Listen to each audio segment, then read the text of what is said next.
2 minutes, 30 seconds remaining.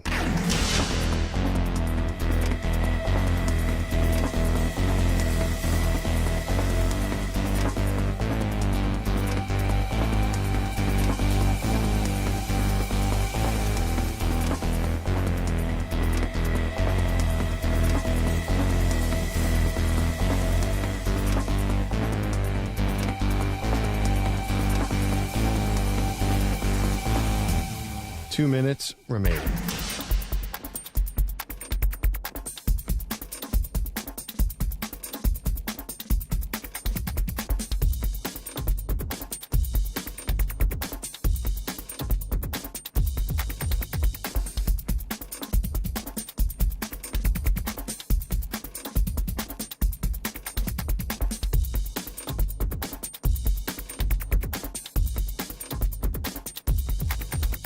One minute, 30 seconds remaining.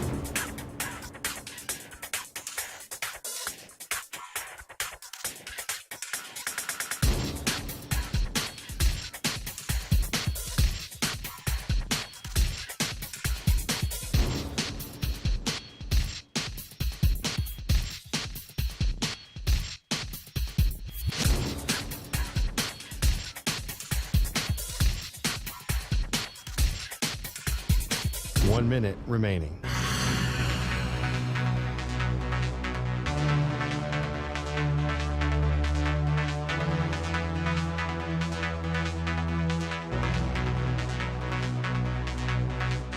Forty-five seconds remaining.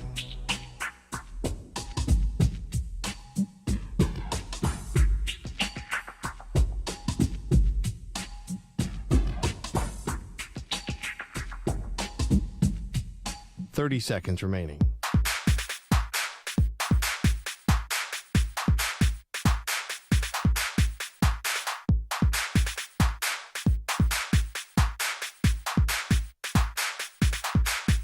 Fifteen seconds.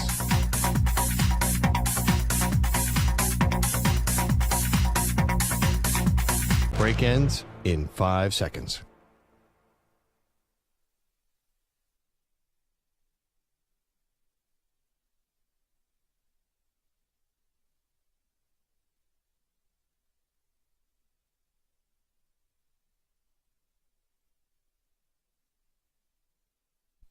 To infinity and beyond. He's live. He's nationwide. This is the Zach Gelb Show.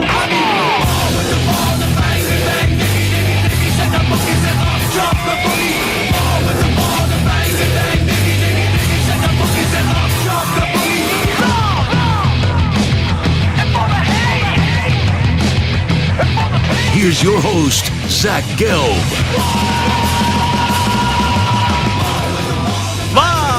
From the palatial yet not overly ostentatious studios of the Infinity Sports Network here in beautiful New York City, sitting on top of the 10th floor of 345 Hudson Street.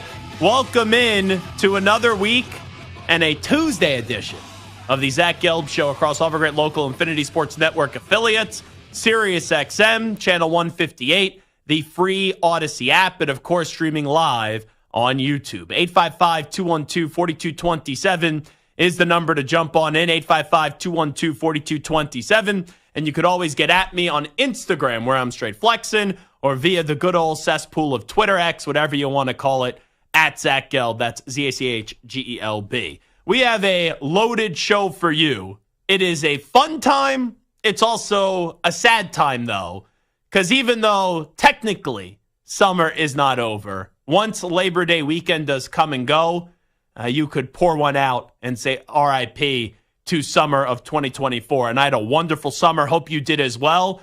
But it's also exciting because that means we know in college that football's already back. And for some teams like Florida State, we'll get to them in just a second. You may already say RIP to their football season.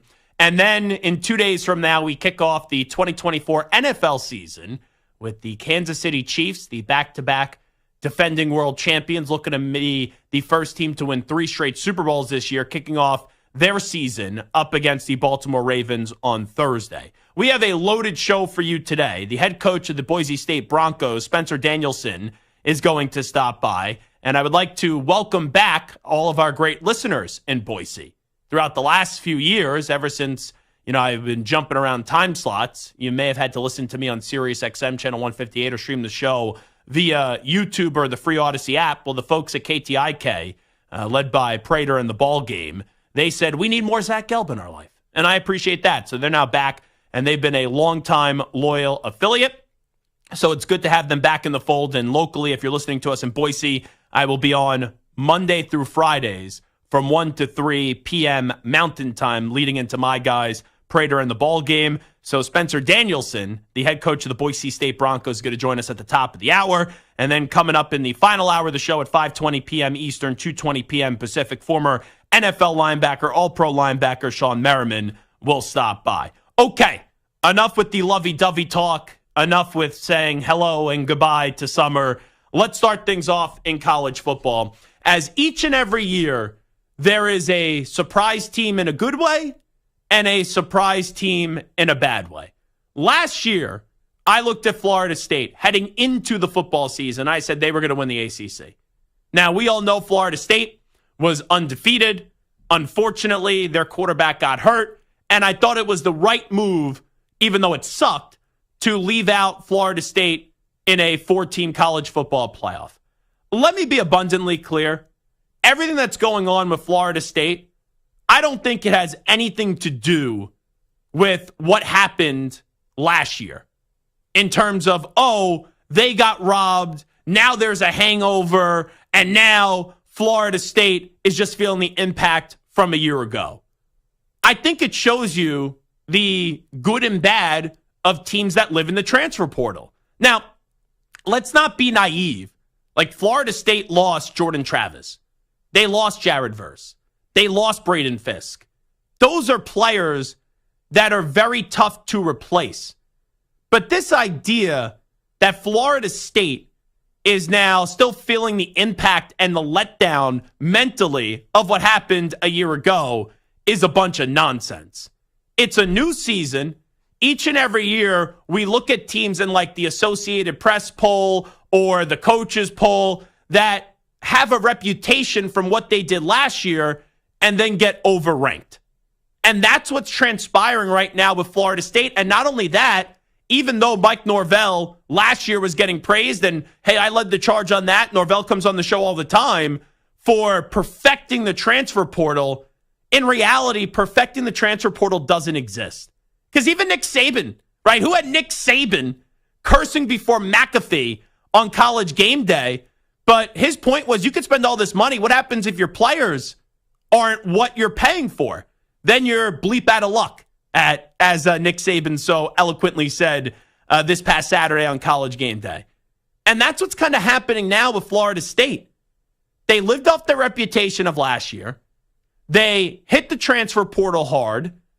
And the players that they got either have not formed well enough together from a chemistry standpoint or aren't that good.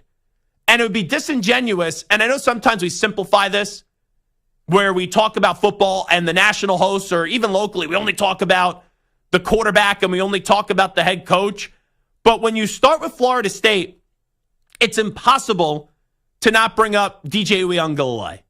Because DJ Uiagalelei could be the most overhyped college quarterback that I have ever seen. Think about that night when he was in for Trevor Lawrence, who had COVID, and they were up against Notre Dame. And even though Clemson lost, we got a little bit of DJ Uiagalelei in that game. 29 of 44, 439 yards, 2 passing touchdowns, and a rushing touchdown. But it's more than just those stats. Because now, multiple programs have been fooled by who DJ Uiagalelei is. And I'm not blaming it only on the youngster, right? Dabo Swinney, the way that he handled DJ Uiagalelei was not the best of Dabo Swinney's interest and the best of his abilities. And we've seen Clemson start to fall the other way now. But eventually, when you go from stop to stop to stop, and you're not a great player, and you're not what we were told you were going to be, you could only blame coaching so much. And it even happens in week 1. that Florida State coaching staff up against Georgia Tech did not trust DJ Uiagalelei. They didn't. They did not let him throw the ball vertically down the field. Simple concept, but they didn't let him do that. And yes, late in that contest, when I was coming back from Vegas and I was watching the game on the plane, he made some big plays on fourth down. But even though you could say, okay, they lost that game, but he played well in the fourth quarter, it doesn't erase what we saw the 3 previous quarters before the fourth. So you had Florida State lose to Georgia Tech, and then they had a game up against Boston College, who, I get it, Bill O'Brien, in really tough circumstances, doesn't get enough credit for the job that he did at Penn State. And I've always said that Bill O'Brien is more of a college coach than an NFL coach, and he's had success in the NFL. I know we look at Bill O'Brien a different way with how it ended, but what transpired last night should not happen when you have a new regime, a new staff, and a ton of new players with Boston College. But it wasn't crazy what Boston College did to Florida State. They weren't intimidated of DJ Uiagalelei, and they said, hey, Florida State, how you were built last year, we're going to beat you at your own game. We're going to dominate you in the trenches, and look at the way that Boston College ran the ball all night long against Florida State. And Florida State had no answers for it. Because you go back to that game last night, this told me everything I need to know about Florida State this year. And let me be clear. I thought Florida State was going to have a solid season. I didn't think they were going to win the ACC. I picked Virginia Tech to do so, who lost to Vanderbilt this past weekend. But that's besides the point. I did not pick Florida State to win the ACC, but I thought they were going to have a good season. But think about it now. They're 0-2, and their 2 losses, I'm taking nothing away from Georgia Tech or Boston College, but they're to those 2 schools. They haven't even played Clemson yet. They haven't even played Miami yet. Hello, Cam Ward. They haven't even played Notre Dame yet. So they still have a very tough schedule. And the 2 teams that they were supposed to beat, they didn't beat. So they could bounce back and, hey, they could be 0-3 after September 14th because Memphis is no joke. Then you play California, then you play SMU. But one of the games I was the most excited for heading into this college football season was Florida State and Clemson. That's October 5th. That's not that far away. That's a month away. And for Florida State, 2 weeks of their season, and for Clemson, 1 week of their season, that game already feels shot. That game, all the hype, all the anticipation, DJ Uiagalelei going up against Dabo Swinney, right out the window. But going back to Florida State last night, here's where I knew they were cooked. They got off to a slow start. Florida State did not play a great first half, but towards the end of the first half, their defense, 3 and out. So you get the ball to open up the second half in a game that the deficit's only 8 points. We're not talking about 28-3. We're not talking about a lead that feels insurmountable. We're talking about an 8-point game. 8 points was the differential. As bad as the first half was for Florida State, up against Boston College, they left the field for the third quarter down 8 points. You could make that up. But when you try to make that up on one drive or all in one play, and you show that you're nervous, you show panic, you show fear, and you show that you're desperate, a professional coach like Bill O'Brien's going to take advantage of this. And at 14-6, when it's 4th and 5 at Florida State's 47-yard line, I don't give a rat's ass what analytical nerd is going to tell me. Oh, you go for it, you go for it, you go for it. In that spot, down 14-6, when your offense has given you no reason to trust them, and you still have the majority of the third quarter left, you have all the fourth quarter left, and you're down 8 damn points, and your defense is starting to heat up, you punt the football. Instead, Mike Norvell and company said, we're going to have DJ Uiagalelei go for it and throw the ball. And DJ made a mistake. He threw an interception. And then 2 plays later, Boston College put the ball in the end zone, and the game was over. And quite frankly, the Florida State season was over. It was night-night at 21-6. There was no way Florida State was coming back from 21-6. But it is inconceivable to me why they would panic in that spot. But it shows you right now with that panic that there are bigger issues with Florida State. It's one thing to be 0-2. It's one thing to get off to a really ugly start. And I know the world feels like the sky is falling down and crashing on them. Totally understand that. But Florida State showed that they were nervous, showed that they panicked, and showed that they were desperate when they didn't need to. On the first drive, coming out of halftime, when you're only down by 8 points. Punt the ball, play field position, pin them inside the 10-yard line, 5-yard line, and trust your defense to get you the ball back where you'll flip the field position. But Florida State didn't do that. So, man, Florida State's in a rough spot. And after week 1, in a 12-team playoff format, I could still sell you optimism after you lost to Georgia Tech.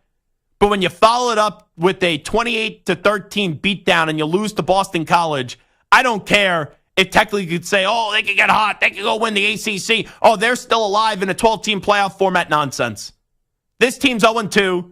DJ Uiagalelei is one of the most overrated college quarterbacks from what he was hyped out to be.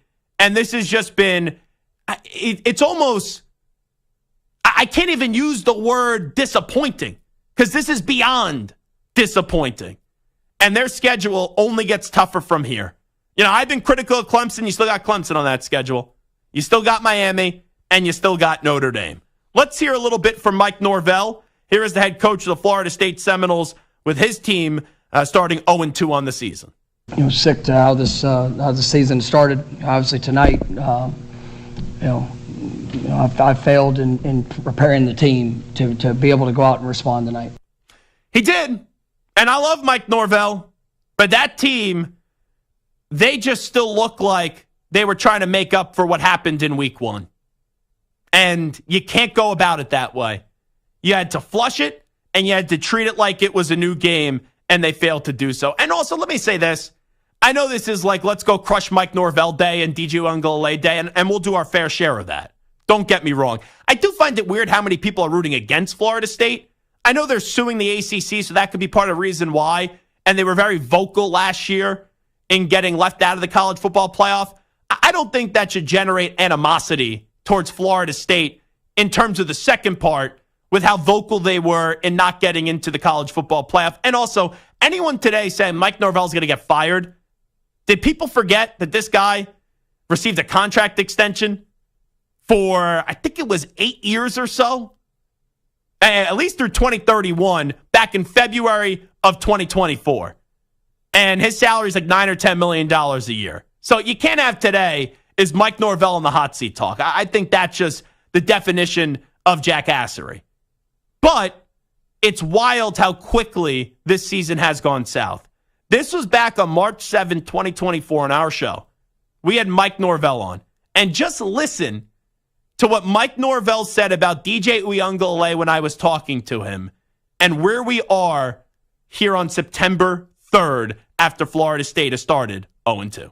What type of quarterback on the field with some of the good and the bad that we talked about do you think he could put together and kind of have for you guys this upcoming season? I think the sky's the limit. I think he's really learned throughout his career. He's been in multiple offenses. Was something that really was kind of attractive to us as we've seen him in kind of a true spread offense is what he did in Clemson, and then kind of more of a pro style approach and a variety of things that he was asked to do there at Oregon State this last year, and to be able to have kind of a mix of both and how we operate here is something that I'm excited about. about the playmakers that we'll be able to surround him with, and obviously a chance for him to come in and grow and get better. And for us, it's just continuing to push the consistency of him being the best that he can be. But I love his mindset, I love his approach, and really done a good job investing the work into this team and into learning all the things that we're going to ask him to do. And think about where we are today. The sky is the limit to the sky is falling for Florida State. And this football season feels like it's over after an 0-2 start.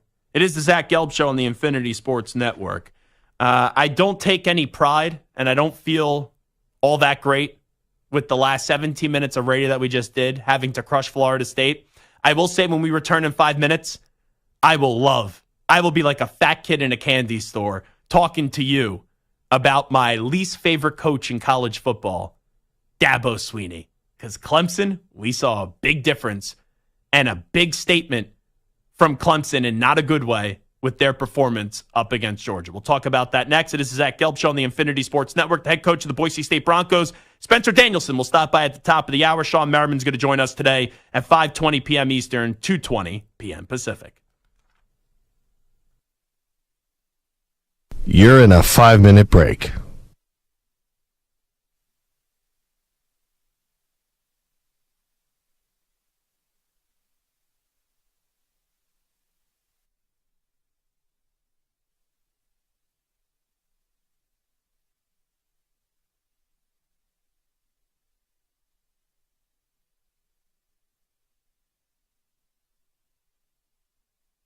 Four minutes, 30 seconds remaining.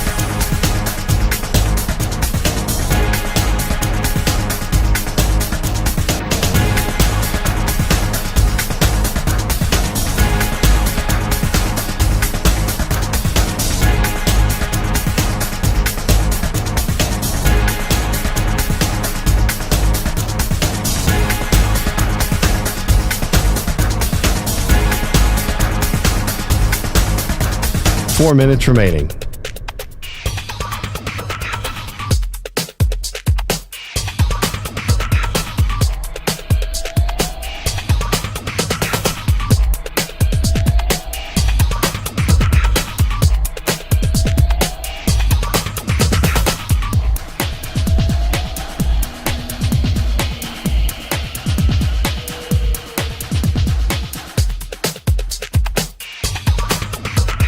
Three minutes, 30 seconds remaining.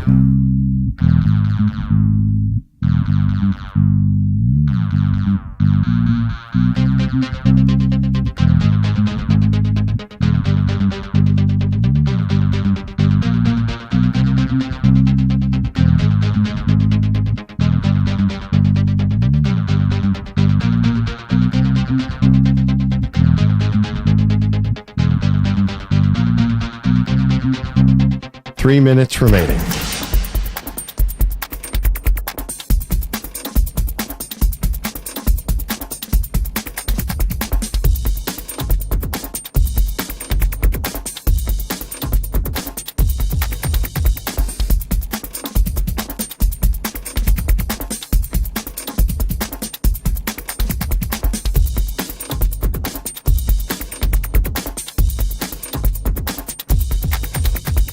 Two minutes, 30 seconds remaining.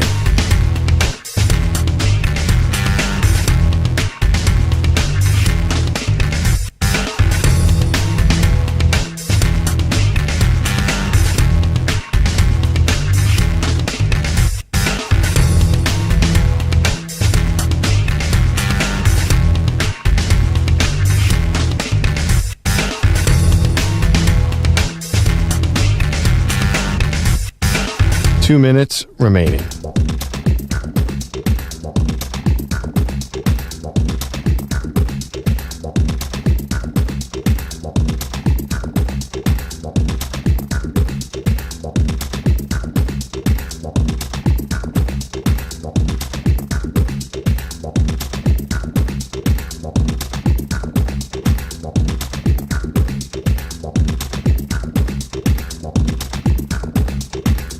One minute, 30 seconds remaining.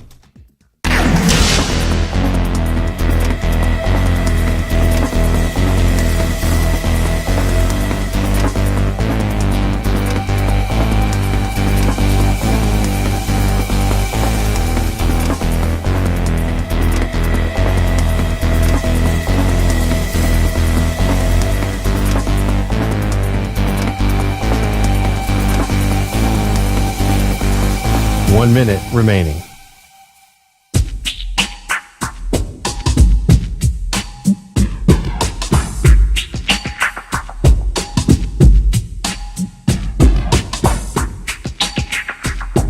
"45 seconds remaining.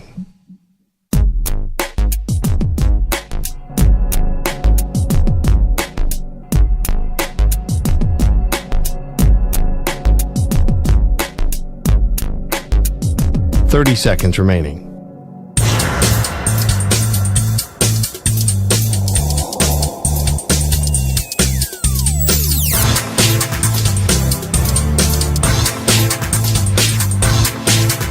"15 seconds.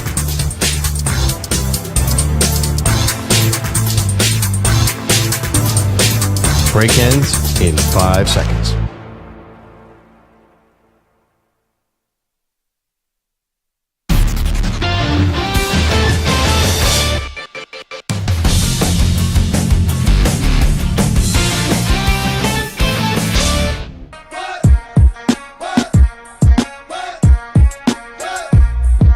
Welcome back to the Infinity Sports Network. All right, it is the Infinity Sports Network, and it is the Zach Gelb Show. Spencer Danielson, the coach of the Boise State Broncos, going to join us coming up at the top of the hour. Stu, how was your Labor Day weekend, by the way? I saw on some of your Twitter or Instagram posts, wherever it was on social media, you ended up going to Maine, and you got some lobster? Yes. How was the lobster? I love lobster. Lobster was great. I had like 3 lobster rolls, all very, very good. 3? Yes. You didn't get tired with all that lobster? I don't know if I could have done a 4th. I think 3 was a good number. Yeah, a little gluttonous, but, I don't know when I'm going to be back in that area, so I feel like I had to try a few of the different places. Yeah, I had a long but a good Labor Day weekend. Saturday, I went to Marash's house from noon to at least 11:30 at night. And we were watching college football game after college football game after college football game. Bogish was there. Carlos with a K was there.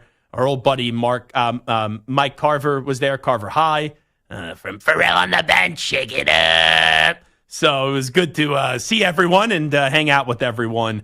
But the food spread at Marash's house was just ridiculous. Mraz had, I brought Chick-fil-A. So we started everyone off with a little appetizer, Chick-fil-A tray. He then had bourbon wings. He had buffalo wings. He then had just hero after hero. There were hot dogs. There were hamburgers. There was sausage and peppers. The food and the drinks were flowing just all day long. And then the desserts. There was like donuts. There was these Rice Krispie treats that were like specially made. It was just a really good time at Mraz's house. And I'll tell you, Stu, even if you had a terrible Labor Day weekend, which I know you didn't, and I had a very good Labor Day weekend, then on Sunday I kind of just chilled with the fam, and then Monday I did play some golf.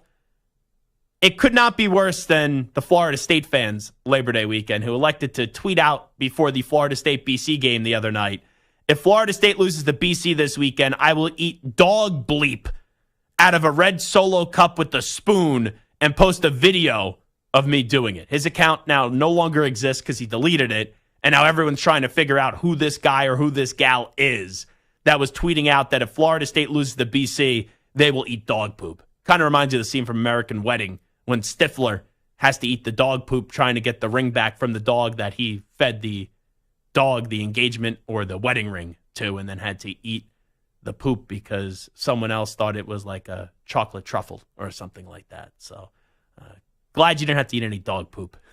Me too. Yes. And neither did I. Mraz may eat dog poop. Who knows? Like, if there was one person in the history of this network to eat dog poop, you'd probably think when Mraz is working with DA that it would be Sean Marash. Anywho, when I was watching that Georgia-Clemson game, because that was on right at noon, and I walked into that game, and I made it abundantly clear on this show that you were going to see the difference between an elite great program like Georgia and you're going to see how far Clemson has fallen off. Like, Clemson's still a good program. Clemson still has a good team. But let's not sugarcoat this. The standard for Clemson, that Dabo Swinney has won 2 national championships, 2016 and 2018, is to be a great program, is to be an elite program. Now, year in and year out, they're not always going to be great. But we have now seen Clemson be far removed, and they are now far away from their days. Forget about winning a national championship, contending for a national championship again. And I remember a few years ago at the Super Bowl, I had a conversation with Isaiah Simmons, former Clemson Tiger, and he's like, how can you say Clemson isn't great? And I said what I just said, and then afterwards he was like, okay, you actually make a fair point. But the problem with Clemson now also used to be their greatest strength, and that's Dabo Swinney. I'm not taking anything away from what Dabo Swinney has built at Clemson. What he has done and the success that he's had at Clemson is unimaginable. No one could have predicted that when he got the job. If when he got the job, you said Dabo would go on to win 2 national championships, forget even just 2 national championships, how about just getting to a national championship game? Everyone would have said, you need to get drug tested, or they would have laughed at you until you walked away. But Dabo, his arrogance and his overconfidence has led to his demise. Where just winning 9-10 games and winning the ACC, what does it lead to? And when you walked into this game, there's no doubt about it, Georgia's the best team in the country. There's no doubt about it, Georgia right now is the best program in the country. So I was expecting Georgia to win the game.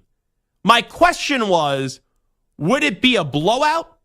And would it reiterate what Clemson has become? Or would Dabo show I could still compete with the top dogs, even if you didn't win the game, but make it a game?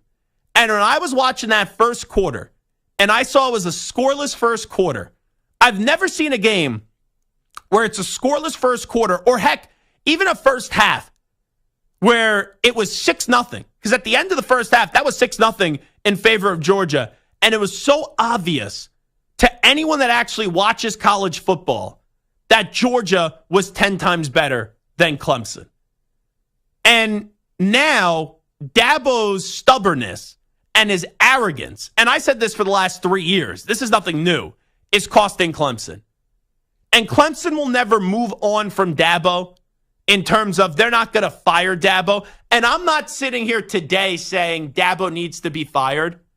But with that being said, when you look at Clemson, if they want to find a way to get better, if they want to find a way, it's weird to say things that happened in 2016, 2018, return to their glory days, they need a change from the man that runs the program in Dabo Swinney.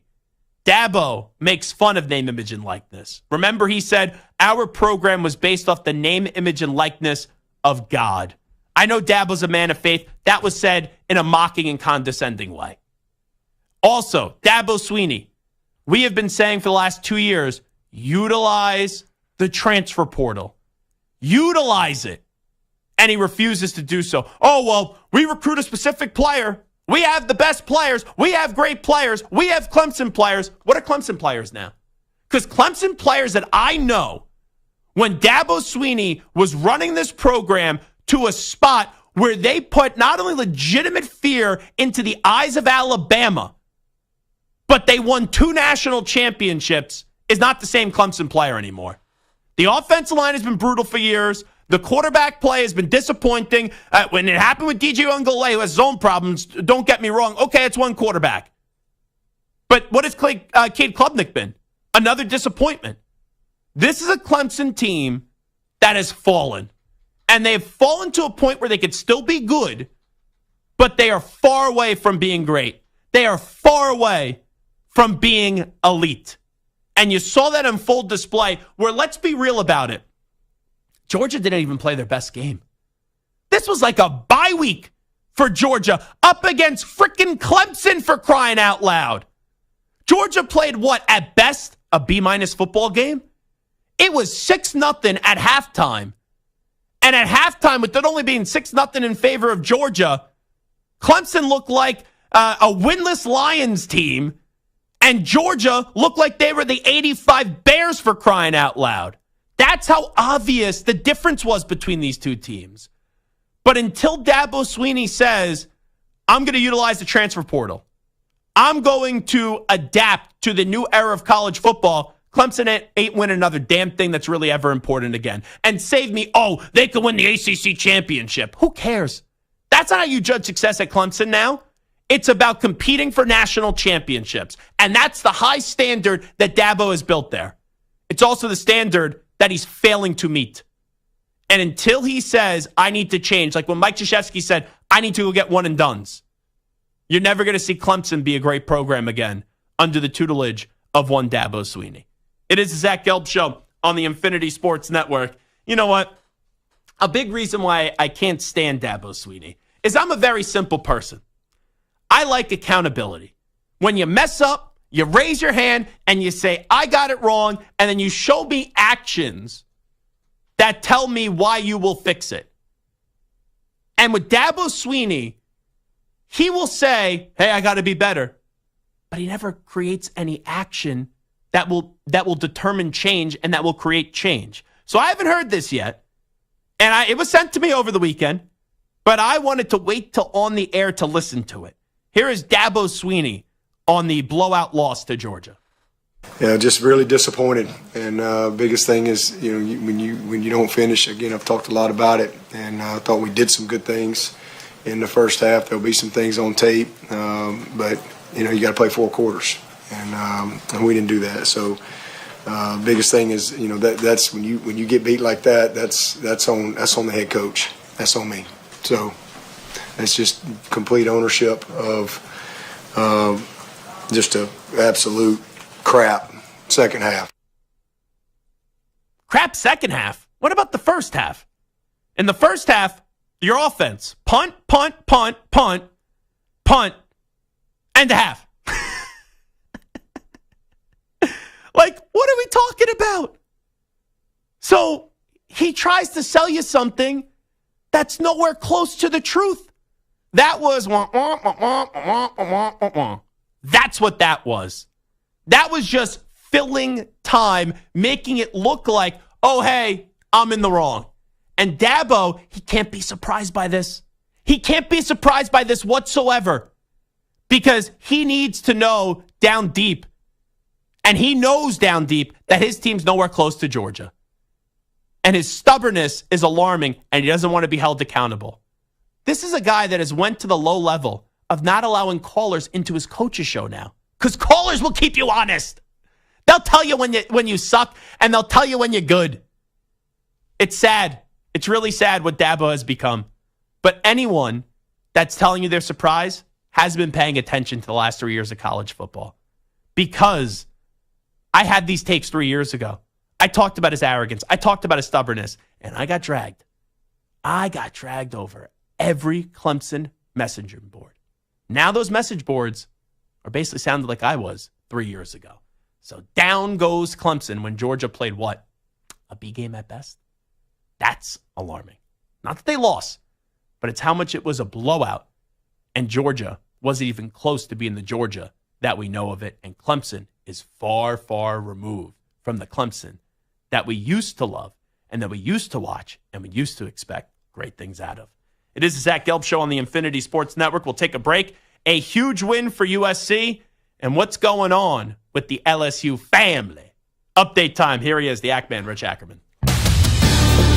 Infinity Sports Network Sports Flash. And it's sponsored by Progressive Insurance. Protect your family, your phone, and your furry friends with life, electronic device, and pet health insurance. Speaking of Clemson, the Tigers dropped to number 25 in the latest AP poll after their season-opening loss to Georgia, which remains number 1 overall, while Florida State, after its 0-2 start, including a loss to Boston College, fell entirely out of the top 25. It was a long summer for Trent Williams, but he's finally getting the contract he was looking for. The All-Pro tackle is set to end his holdout. The 49ers getting another dose of good news with Christian McCaffrey back at practice after missing a couple of weeks due to a strained calf. They will open the season on Monday night against the New York Jets. At the U.S. Open today, and American Emma Navarro advanced the semifinals with a straight sets win over Paula Badosa 6-2, 7-5.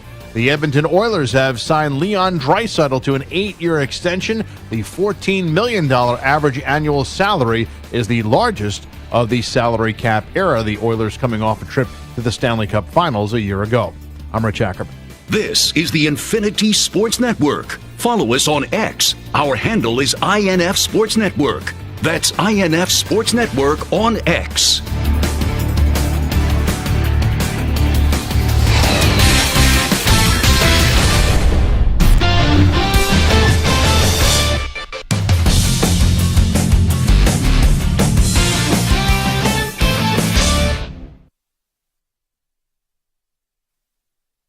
You're in a 5-minute break.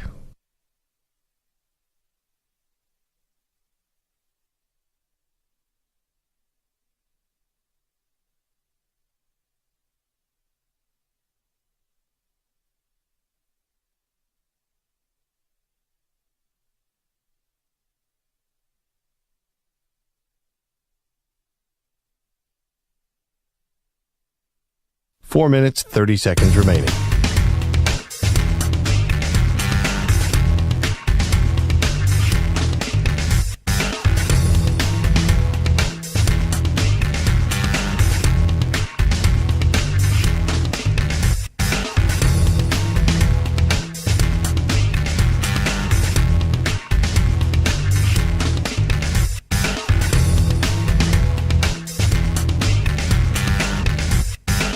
Four minutes remaining.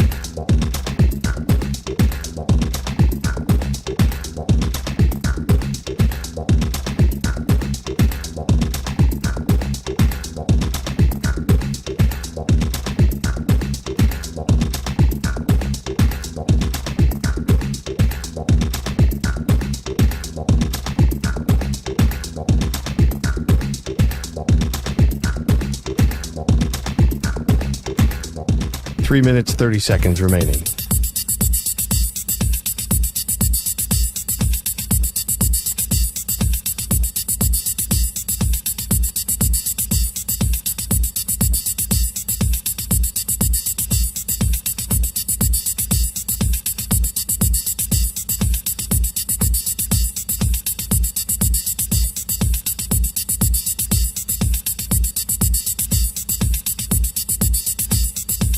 Three minutes remaining.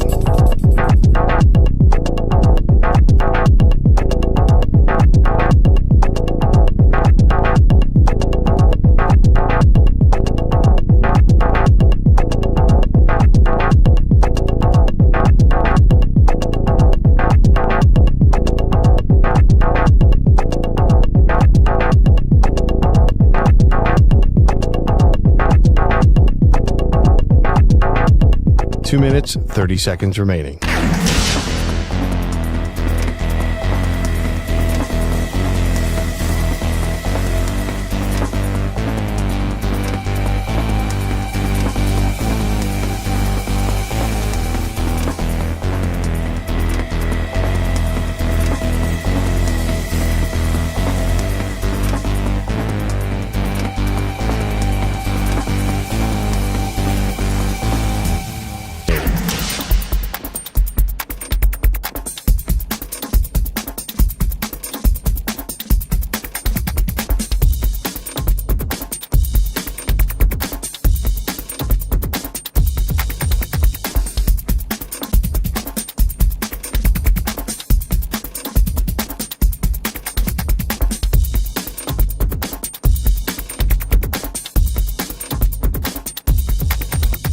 One minute, 30 seconds remaining.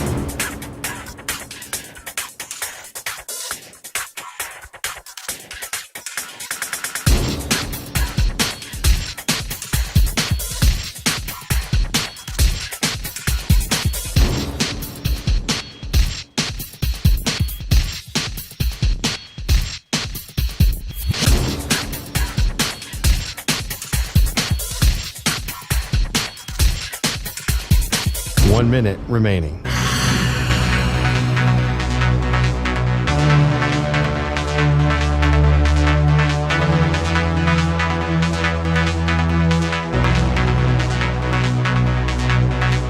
.45 seconds remaining.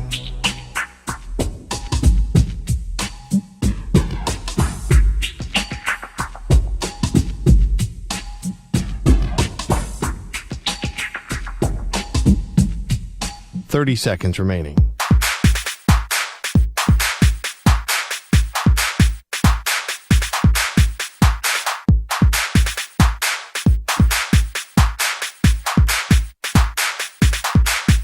Fifteen seconds.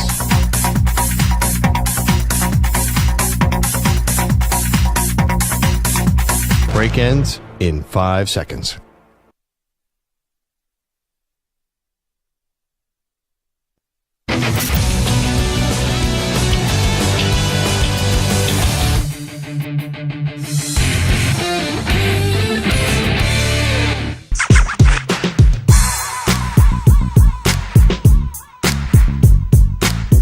Welcome back to the Infinity Sports Network. The Defensive Player of the Week is sponsored by the Navy Federal Credit Union, who proudly serves the Armed Forces, DoD veterans, and their families. The members are the mission. Learn more at NavyFederal.org. This week's player is Alabama safety Keon Sabb. The Michigan transfer had 2 interceptions and 2 tackles in Alabama's 63-0 win over Western Kentucky on Saturday. Alabama's defense as a team held the Western Kentucky ball club to just 145 total yards. It is the Zach Gelb Show on the Infinity Sports Network. Boise State head coach Spencer Danielson is going to join us at the top of the hour in about 15 or so minutes from now. Let's continue to go over the college football that we got to see from this past weekend. The contest, and this game was on Sunday night, between USC and LSU. You know, I thought USC was actually going to win the game on Sunday morning because it felt like everyone was picking LSU, right? I am not afraid to talk about Lincoln Riley being overrated to some extent, but without Caleb Williams, and I should have trusted my gut here, but without Caleb Williams, I think we all thought, hey, USC wasn't even competitive in the Pac-12 last year. Now they go to the Big Ten. Lincoln Riley was afraid to play LSU as an SEC school to start off the season. It felt like this was shaping out to be an LSU victory. And usually when it feels like it's so one-sided against 2 really good programs, the thing that you don't expect to happen ends up happening. So for a lot of people nationally, it was Brian Kelly, and LSU defeating USC. And it was a really good quarterback duel between Miller Moss and Garrett Nussmeier. And think about it, USC, right? Miller Moss is replacing Caleb Williams, and LSU, you're replacing Jaden Daniels, the first and second picks of the draft. And that kid, Kyron Hudson, the one-handed catch was sick. And then the catch late on that game-winning drive was also ridiculous as well. But that game to me, and I know what I said about USC, how when it feels so obviously one way in favor of LSU that USC was going to win the game, on one of the gambling apps that I use and I frequent on, they offered a 50% boost. Any way you want on USC and LSU. So the smart Zach should have just said, okay, I'll take USC money line. But when you did a 50% odds boost, it put LSU just to win the game, not cover the spread, just win the game. It was at like 110, minus 110 or something. So I said, you know what? I'll throw some money on the odds boost with LSU money line. And you had LSU driving late, and Nussmeier was trying to put the ball in the end zone. He was out of the pocket on the run, and he just missed. I think it was his running back. And once that happened and they had to settle for a field goal, and that game was 20-20, you just felt like with under 2 minutes to go that USC was going to march the ball down the field, and they did so. So I still don't know what to make out of USC, but I think USC is going to be better than what people expected. Because without Caleb Williams, people thought the sky was going to fall for USC and Lincoln Riley, right? I never thought this for a second. Paul Feinbaum was like, oh, Lincoln Riley's on the hot seat. Maybe next year he could have been on the hot seat. But this year, there was no chance Lincoln Riley was ever going to get fired. So USC is a team. We talk about how much Florida State has fallen off this year with their 2 opening losses of the season against Georgia Tech and then last night against Boston College. But USC now is one of those teams that you're monitoring, that maybe they're better than what people anticipated after defeating LSU. Now, they play Utah State in week 2. They should beat Utah State. And then after that, they got Michigan, Wisconsin, Minnesota, Penn State. I'll be fascinated after that October 12th game against Penn State where USC is going to be. And then they end the season with Maryland, Rutgers, Washington, Nebraska, UCLA, and Notre Dame. So we're monitoring USC. And that was a good, close game. Whereas easily as USC won it, LSU could have just as easily won the football game as well. But Brian Kelly, where do we start? Well, it's actually ironic that the beginning of his tenure at LSU feels the same way now. Because he arrived there as a good coach, a coach that brought Notre Dame back, and he elected to go to LSU because he thought he had a better chance to win a national championship at LSU than Notre Dame. And I think he's right in that gamble that he made. Because at Notre Dame, it doesn't feel like, even though Notre Dame, they played a fine game. They weren't great against A&M, but they won the game they needed to win the game. Their defense played really well, and you know Notre Dame has a good offensive line. I still have my questions about Riley Leonard. But at Notre Dame, there was a ceiling. And I don't think there's a national championship ceiling at Notre Dame. Say what you want about LSU, but they've had 3 coaches since 2000 to win a national championship. Nick Saban, Les Miles, and then Go Tigers with Ed Orgeron. So Brian Kelly electing to go to LSU isn't the problem.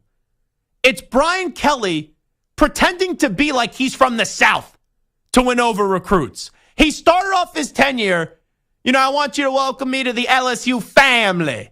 And I'm like, Brian Kelly's a Northeast guy. I've never heard him say family that way. So when I say Brian Kelly is a fraud, I don't mean he's a fraud as a football coach. The guy's a good football coach. But he's trying to pretend like he's from Baton Rouge, Louisiana. And then he grew up eating gumbo and po' boys and going to Cafe Du Monde with the little beignet. Like, what are we talking about, Brian Kelly? But the real, but also fake Brian Kelly came out after this loss to USC. The real part is his accent isn't family. He sounds like a Northeast guy. But his outburst was just so contrived. It was so fake. Like, fake outrage. I had a friend in college, whenever the Yankees wouldn't play well, and I'm not a Yankee fan, but whenever the Yankees wouldn't play well, he would freak out about the Yankees. I'm like, you're not that actually fed up. The team's still solid. They're just in a little bit of a rut. And I would always say, that's fake outrage. I'm not saying Brian Kelly's thrilled that he lost the game, but he's just trying to put on a show in front of the podium, and that's what makes it fake outrage. But his entire LSU tenure, even with 2 seasons to start his career, by the way, with 2 10-win seasons. And he was an SEC championship game in year 1. And now he's lost his 3 openers at LSU, the last 2 to Florida State and now to USC. But this is the fake outrage and the fake outburst from Brian Kelly after losing to USC in front of his LSU family. We had some guys played their butts off tonight, and we're sitting here again. We're sitting here again talking about the same things, about not finishing when you have an opponent in a position to put them away. But what we're doing on the sideline is feeling like the game's over. And I'm so angry about it that I got to do something about it. I'm not doing a good enough job as a coach. So what are you going to do about it? That would be my question. Hey, Brian, hopefully I could join your family. What do you think, and what do you need to have done in order to reach where you want to go? That's the answer that I wanted to hear, because he's not wrong. The slamming of the table, please. It was a weak punch, too. I have slammed enough tables. I know when you're irate in a rant what is actually authentic and what is fake. That was fake. That wasn't reality from Brian Kelly. But the part he's not wrong about, and I don't know if his players think the game is over on the sidelines, but they had an opportunity to put a touchdown up, and they were driving, they were matriculating the ball down the field, and they failed in the big spot. this idea that Brian Kelly was slam the table mad, it just rubs me the wrong way.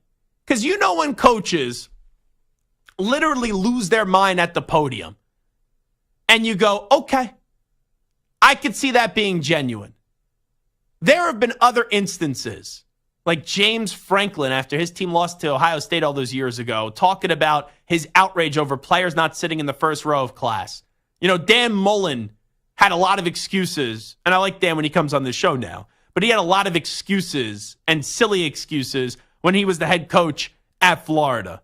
But Brian Kelly slamming the table, I don't know what was more fake. Brian Kelly slamming the table or Brian Kelly with that family accent when he first got the job. Like, Stu, you are Mr. Notre Dame over there. Yeah. So you do appreciate Brian Kelly to some extent. Sure. But I don't know what was more fake, the family part or the slamming of the table. So I think the family part was 100% fake because obviously he has no Southern roots, all of that. I definitely think this was very fake, probably like 90% fake. Like, he was probably a little mad, but not that mad. He wasn't that mad. Yeah, Definitely not. But he sounded like the rich kid that was told, no, you don't get to get mom and dad's credit card for the day. And like you're fake crying and like just throwing your hands on the floor and just slamming the basically the air, punching the air. Like that's what it was. You know, You're a Northeast guy, Brian Kelly. You could be a burly guy. If that was an actual slam, it would sound something like this. You know, I would be really mad. I think I was more mad there. I think I may have just broke my hand than Brian Kelly was at the podium. It was a weak slam. It was a weak finish for LSU, but it was even a weaker slam of the table for one Brian Kelly. It is the Zach Gelb Show on the Infinity Sports Network. What a start for Boise State. And they go up against Oregon coming up on Saturday. Huge, huge Week 2 matchup. You can hear us on one of our affiliates, KTIK, locally in Boise. And the head coach, Spencer Danielson of the Boise State Broncos, will join us next.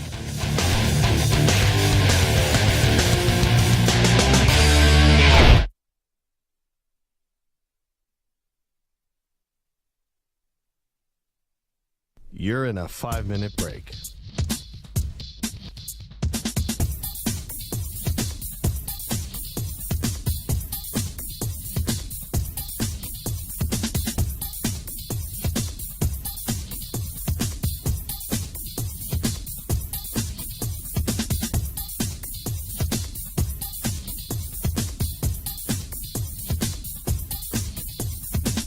Four minutes, 30 seconds remaining.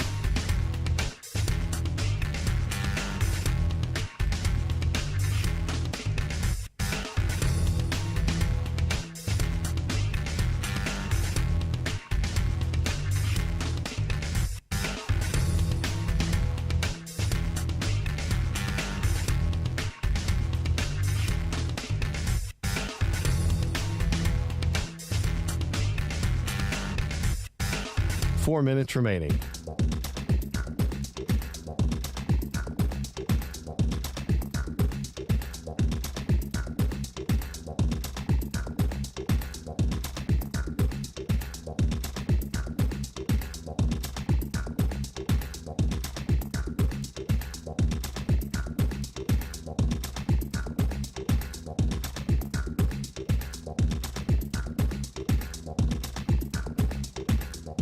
Three minutes, 30 seconds remaining.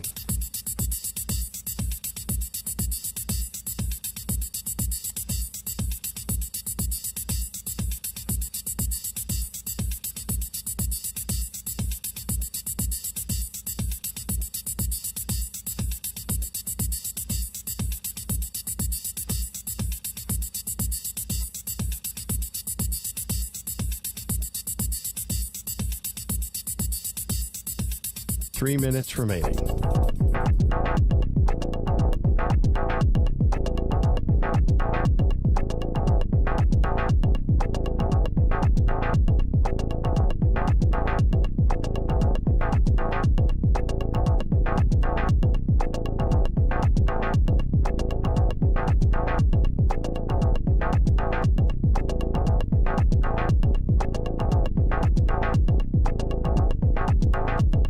2 minutes, 30 seconds remaining.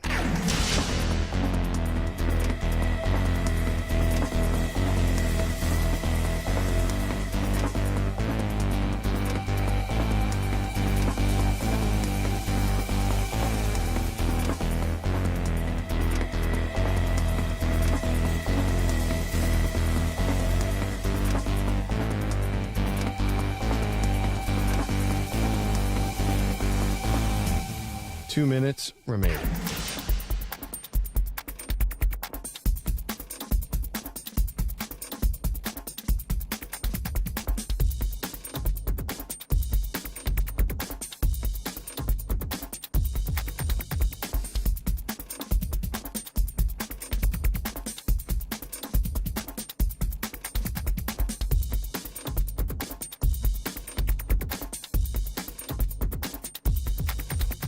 One minute, 30 seconds remaining.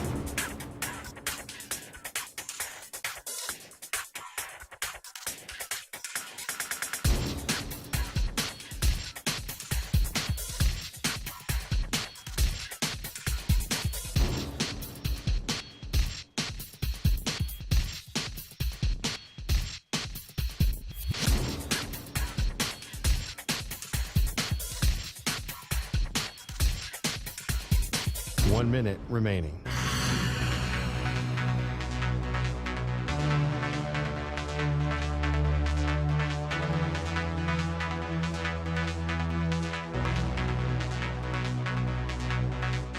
Forty-five seconds remaining.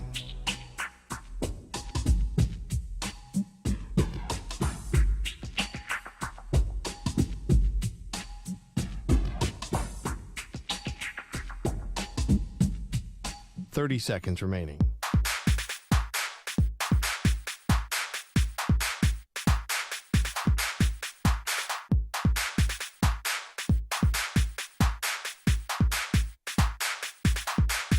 Fifteen seconds.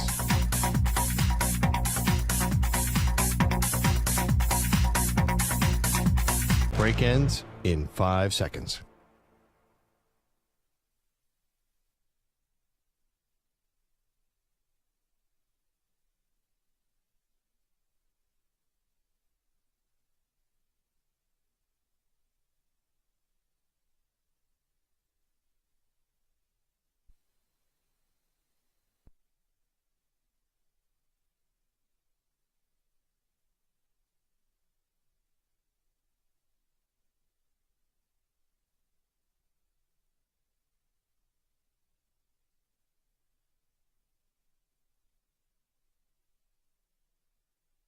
We continue. It is the Zach Gelb Show on the Infinity Sports Network, and it's a big day for us as we welcome an old friend and affiliate, KTIK The Ticket, back carrying the Zach Gelb Show weekdays from 1 to 3 p.m. Mountain Time, and leading into my guys, Prater and the Ball Game. Absolutely love those guys, and happy that we could lead you in Boise to that great radio show. Talking about great things, the Boise State football program is off to a heck of a start. Ashton Jeanty, you've seen the stats all over the place throughout the weekend and lead it into today.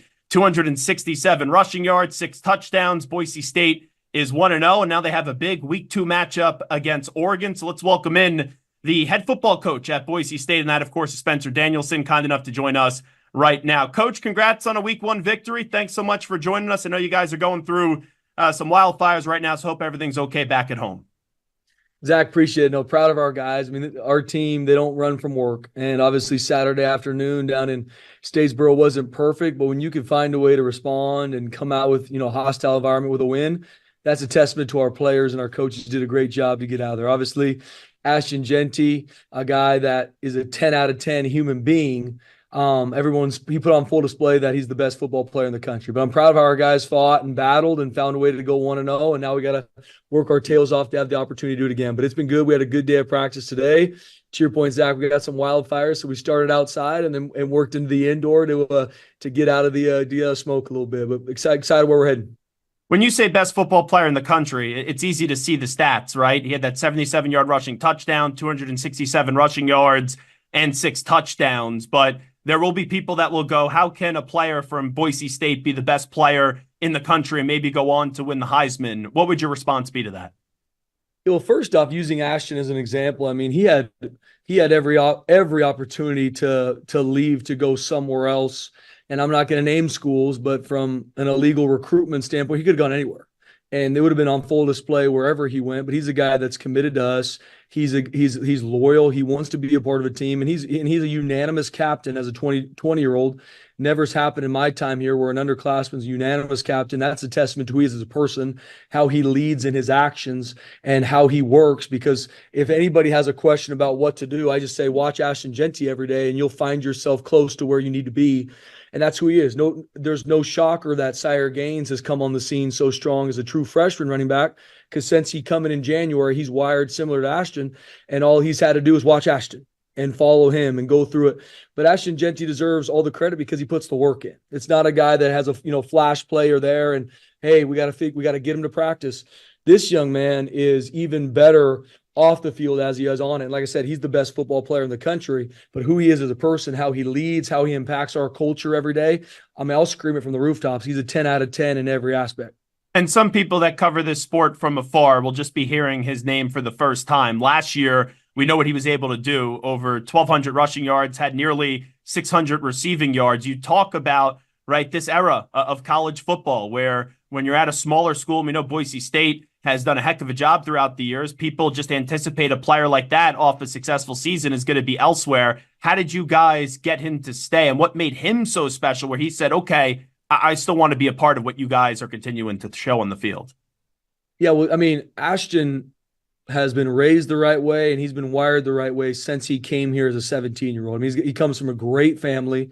Mom and dad are awesome, military background. Yes, sir, no, sir. We were recruiting him during COVID. So a lot of people couldn't go out and see him through his junior year, and he was playing a bunch of different positions. And so he was able to come out here on a day in June, committed to us, and he goes on to, I think, lead Texas in touchdowns as a senior, but he's committed to us. He stayed loyal.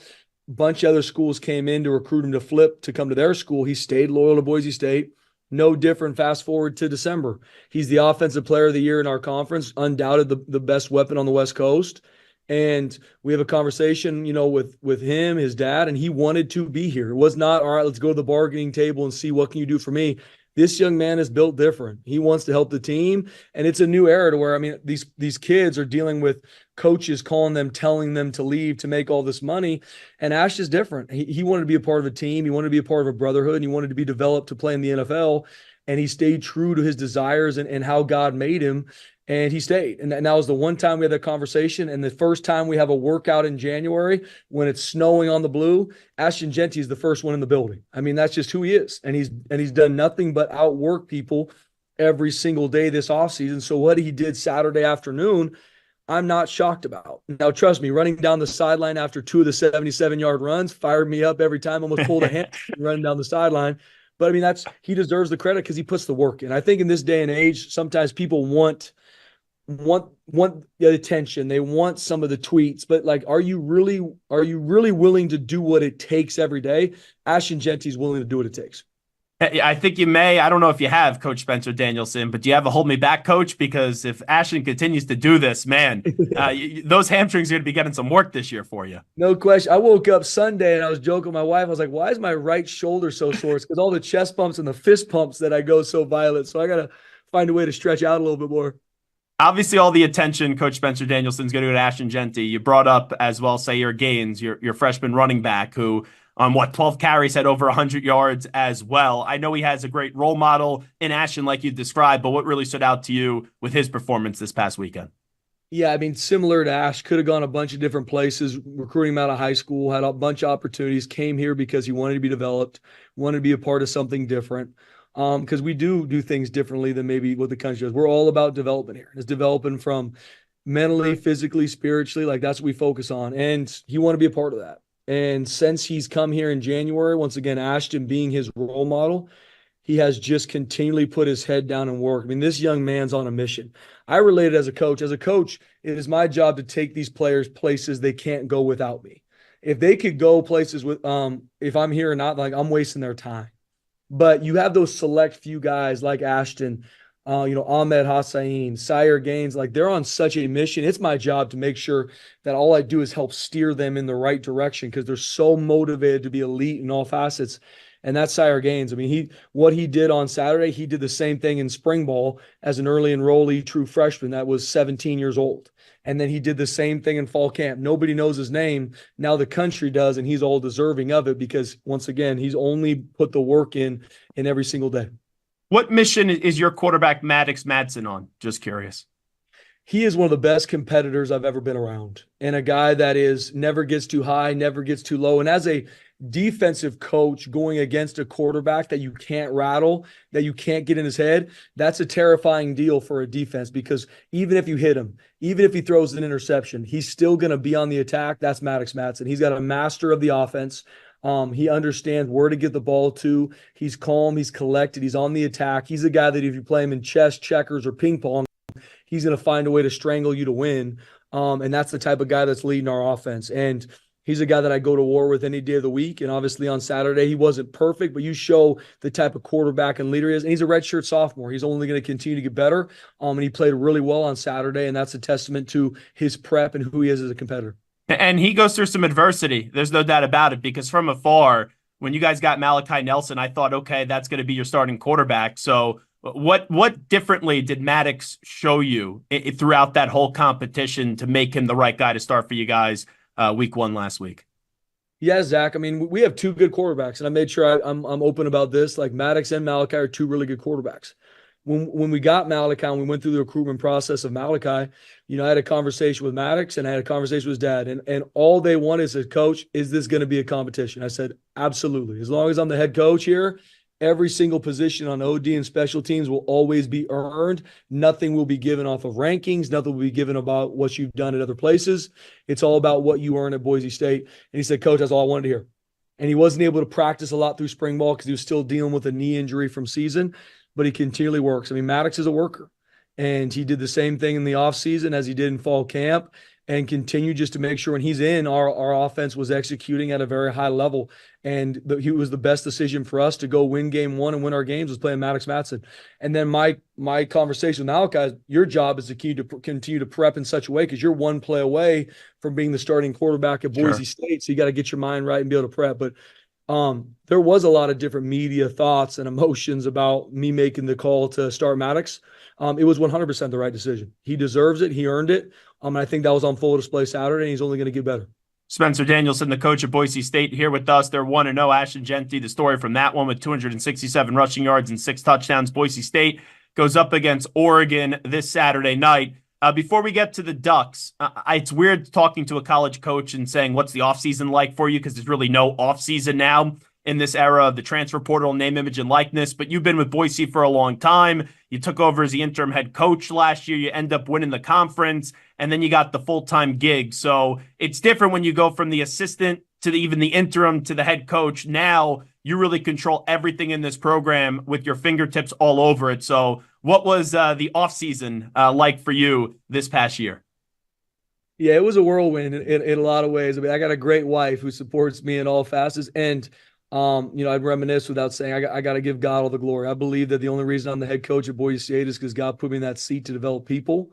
And, I give Jesus all the praise, but it's something for me that you go from getting the job. We play a bowl game in about 10 days. So we go play the bowl game. Then we have signing day, and then the portal's wide open. So you're dealing with conversations and more just educating our parents and players on what's going on. Cause about 10 to 15 of our guys were getting illegally recruited to leave Boise State.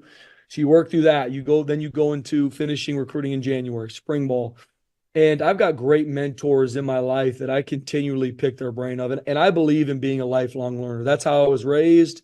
I want to be the guy that's 80 years old, and wherever I go, I bring a notebook that I'm taking notes of whoever's talking, right? Like, I just think there's so much merit in being a lifelong learner. You could take something from everybody. And I got great mentors that I pick their brain on all facets, from practice schedules to culture to understanding who you are. Because I think there's also an understanding as a young head coach of how God made me. This is me. I'm high energy, intense all the time, glass half full. That's me.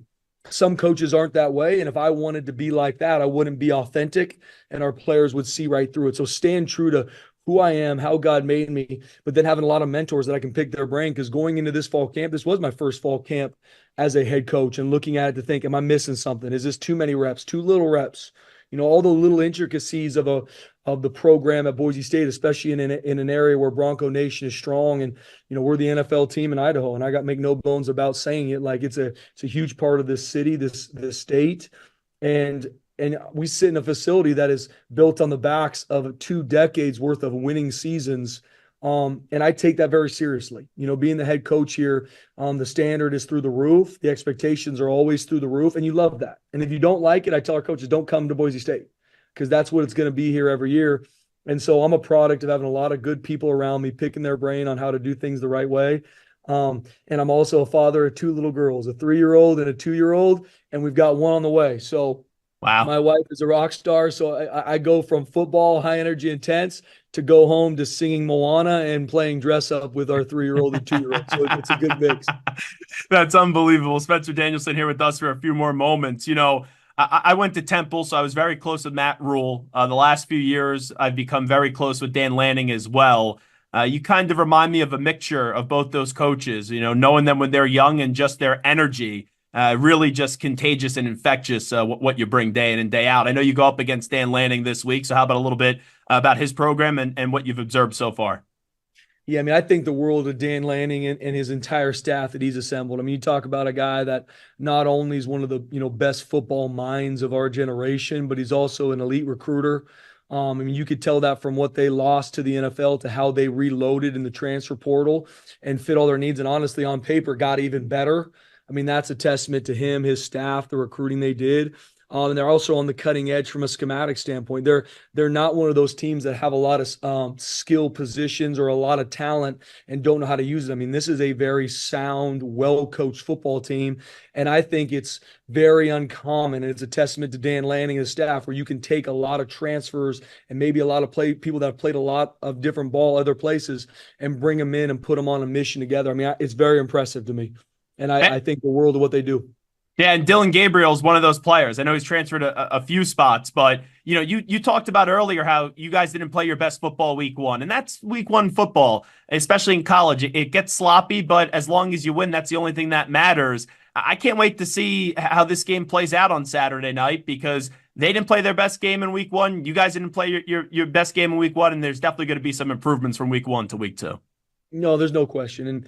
And I think everyone's kind of figuring out their roster going into week 1, how guys play. And then it's on film, great evaluation for us as coaches to know, hey, this is exactly what a player is going to do when the emotion and stress is high. And so you got to make adjustments. Just like I know Coach Lanning and their entire staff is going to do as well. And we know they're going to be ready for us, and we're going to be ready for them. And, we're fired up for the opportunity. Just to speak to Dylan Gabriel, though, you talk about him. We played him when he was at UCF in 21. And I had a front row seat as a defensive coordinator just to see how he can run an offense, how he can make plays with his feet. I think the absolute world of Dylan Gabriel, and I know who he is as a person, is through the roof as well. So we're going to have our hands full, and we got to have a great week of practice. No, I don't mean this disrespectfully, but last thing I'll ask you, because I've heard you mention it now a few times in the conversation, Spencer Danielson, about the illegal recruitment that happens with some of your guys.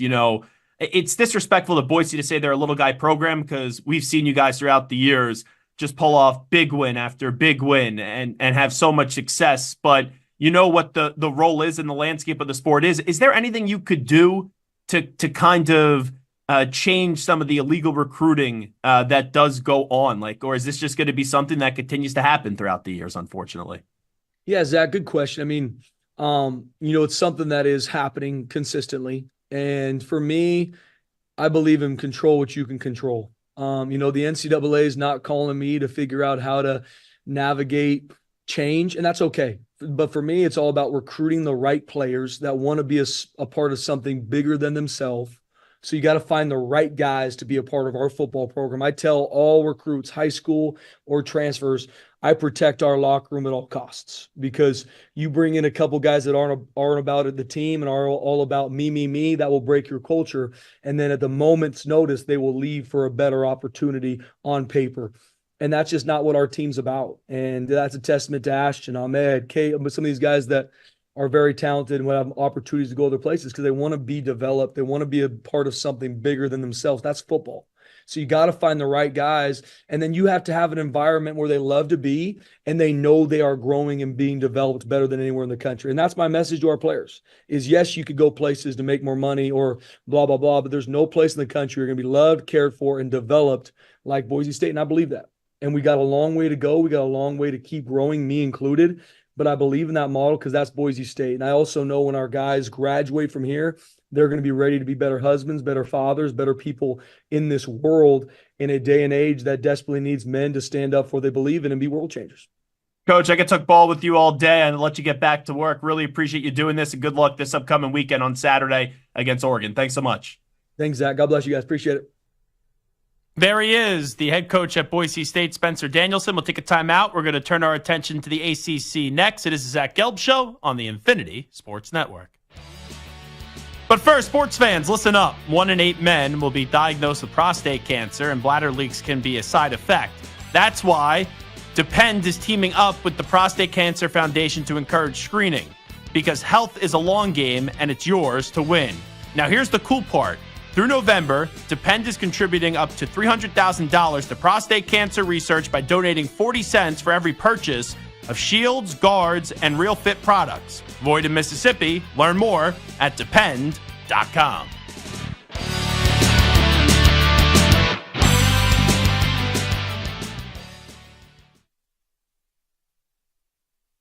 You're in a 4.5-minute break.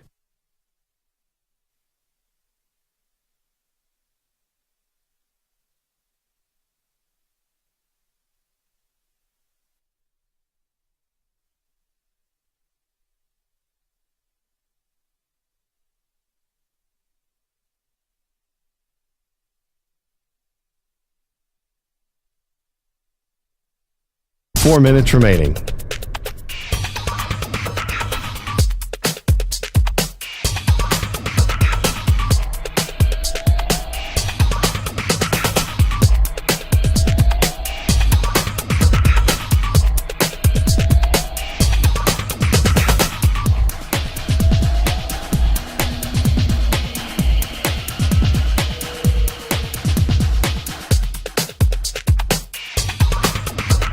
Three minutes, 30 seconds remaining.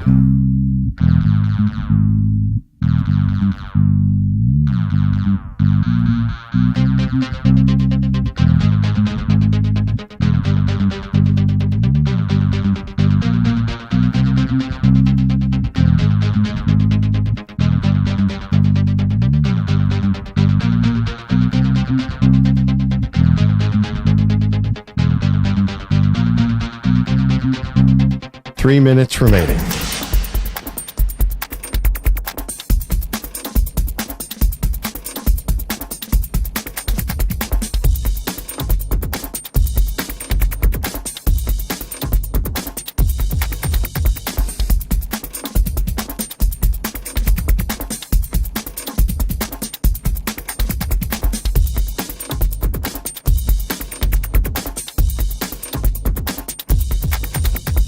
Two minutes, 30 seconds remaining.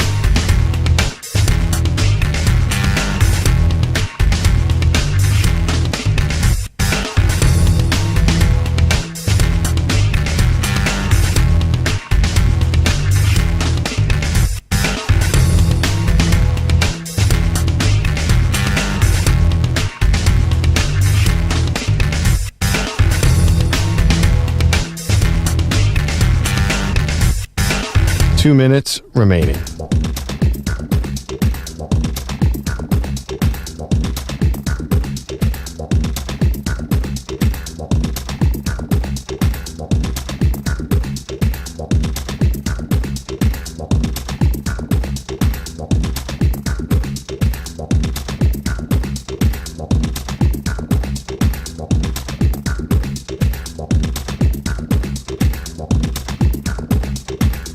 One minute, 30 seconds remaining.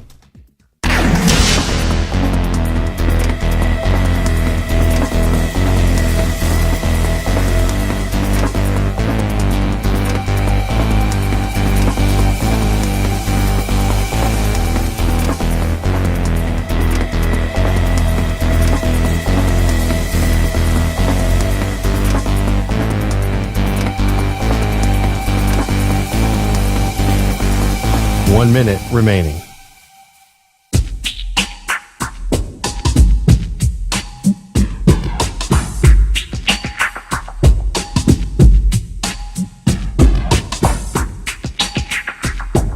"45 seconds remaining.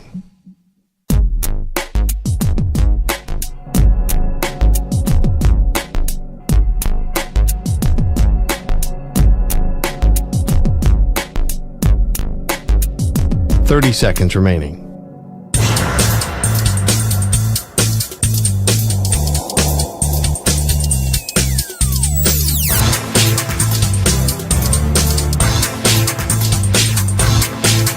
"15 seconds.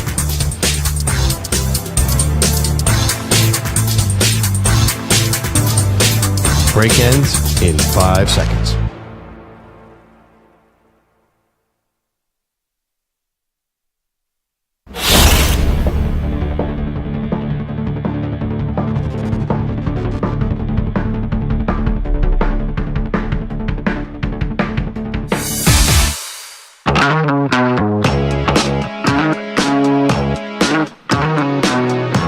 You're listening to the Infinity Sports Network. What's happening? It is the Zach Gelb Show on the Infinity Sports Network. To put into perspective how insane Ashton Genty's 267 rushing yards and 6 touchdowns were in Boise State's opening game victory, we opened up the show, yes, being critical of Florida State, DJ Uiagalelei, and Mike Norvell, but also praising Bill O'Brien and the offensive line and the rushing attack of Boston College, as BC's 1-0, and Florida State, who was a top 10 team entering the season, is now 0-2. Well, Boston College last night was dominant on the ground. And I credit Boise State SID Patrick Walsh for passing this along. Boston College had 263 rushing yards last night. Think about that. That's through 5 players. 5 players had carries, 52 carries for 263 yards and 2 touchdowns rushing.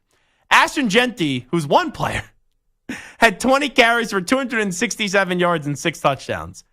So Genty ran for more yards than Boston College did, and we opened the show praising Boston College for their insane run game. Really did enjoy that conversation we had a few moments ago with Spencer Danielson, the head coach at Boise State. All righty, let's delve into the ACC. So it was disappointing for a lot of ACC teams to start off the college football season. We have talked about Florida State. Not only did they lose to Georgia Tech, they followed off with a loss to Boston College. Clemson. No one picked them to beat Georgia, but Georgia played a B game, a B- game probably at best, and the score was still so lopsided. Like if it was a seesaw, Georgia got on the seesaw, was even wobbly to start, and then the seesaw went all the way down, and Dabo Swinney went all the way up and fell off of the seesaw. That's how lopsided that game was. Then, how about Virginia Tech? You look at their wide receivers. I know the quarterback was on and off the field because of injuries and drones. But I looked at that Virginia Tech team with how they finished last season and Brent Pry being a good coach. And I thought for sure Virginia Tech was going to have a big year. Now, they still may. Like, you got to then bounce back the following week. And, you know, even if you do so, I don't know if you're going to win people over. Let's be real. But Virginia Tech, I thought I was on an island picking them as a dark horse winner of the ACC. And the truth why I picked them is I didn't think Florida State was going to win the ACC. I thought they'd be good, but not great. And I don't love Dabo Swinney, and quite frankly, that program is far from where they should be. So I was looking for a team to really latch on to. I like Cam Ward a lot. I was a big fan of his at Washington State. We had him on the show early last season where he told me he could be the best quarterback in the country. And the story's awesome. 0-star recruit, incarnate word. But Miami, I thought they were a little overranked headed into this year. And Hey, Miami smothered Florida. We'll get to them in just a second. But you look at the ACC to start the year, you got Virginia Tech losing in overtime to Vanderbilt, and that was crushing because they were down big, they make the comeback, and then they can't find the way to win the game once they tied things up. Florida State, who was a lot of people's pick to win the ACC, is now basically donezo at 0-2, where their run defense, it's like a hot knife going through butter when you look at the opposing team's run games. And DJ Uiagalelei, I feel like we're all been holding out hope for DJ Uiagalelei. Oh, he was supposed to be this at Clemson. Okay, Dabo ruined him. Some of that's true, but then some of it's also on DJ Uiagalelei.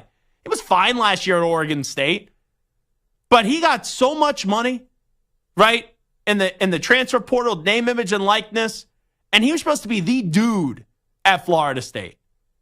And even though he played fine and did a nice job at the end of the Georgia Tech game, in week 1, the Florida State coaching staff not trusting him to throw the ball down the field in Ireland showed you that coaching staff's concerns about DJ Uiagalelei. And sometimes you get a gift, right? And that's what the transfer portal is now. You're paying a lot of money, and you're hoping the gift's going to be awesome. But, have you ever rented a car, Stu? You know when they try to save you some money? And you could do the mystery car where you don't know what you're going to get. And you go online. I'm renting a car. I'm going to the Eagles-Falcons game with a buddy of mine, the Eagles home opener. I think that's week 2, Monday Night Football. So I have to rent the car because I don't have a car living in New York City. And there's a rent-a-car place right next to my apartment, so I'm renting a car. And I saw the mystery car option for $65 to get the car for 24 hours. And you don't know what the car is going to be. That's the transfer portal. That is name, image, and likeness in the transfer portal. You're spending money. You don't know what the money's going to get you. You really don't. Because DJ Uiagalelei, with how much they probably paid for him to be a quarterback, I don't want to throw any shade at any cars right now on a Tuesday. But it's a bad mystery car right now. Because sometimes you could hear about someone and you could scout someone and you could think you know what you're getting. But until you get to go and check out what's cooking with your car and how you're going to drive it, it's totally different than what you're told. And that's what kind of happened to Florida State. And is it maybe arrogance of the coaching staff? Because how many times do coaches say, oh, hey, we could fix somebody else's problem. Those coaches just messed it up. But for the ACC to start the year with Clemson getting smothered by Georgia, Florida State being 0-2, and then how many times do we joke about what Vanderbilt football is? And Vanderbilt football, SEC upsets an ACC school in Virginia Tech. Woof. Just what a terrible, and I mean a terrible start to the season for the ACC. And sure, I get it. With the Florida State losses, it's praise for Boston College. It's praise for Georgia Tech. But going into this season, outside of Bill O'Brien getting named the head coach of Boston College, is anyone talking about BC? Was anyone talking about Georgia Tech? And you look at the rest of the ACC, does SMU generate national buzz? California, Duke, Louisville had a good year last year. UNC, NC State, Pittsburgh, Syracuse, Virginia, Wake Forest, Stanford.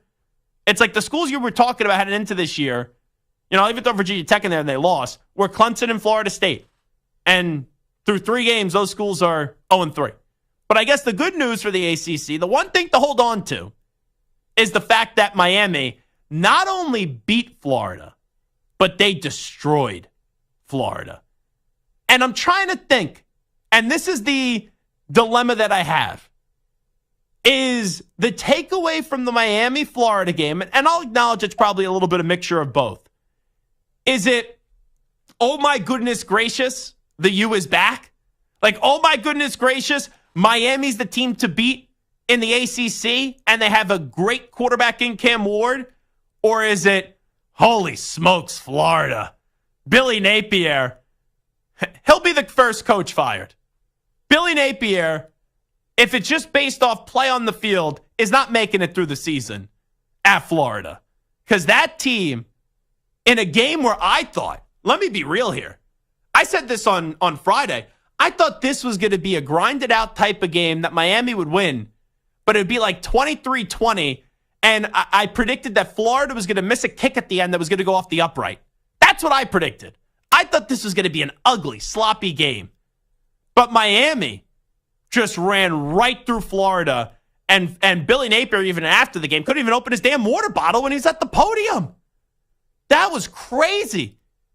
The difference between those two teams. And I like Mario Cristobal. I like Cam Ward. But Miami has no business being better than Florida 41-17 by that many points. That was crazy.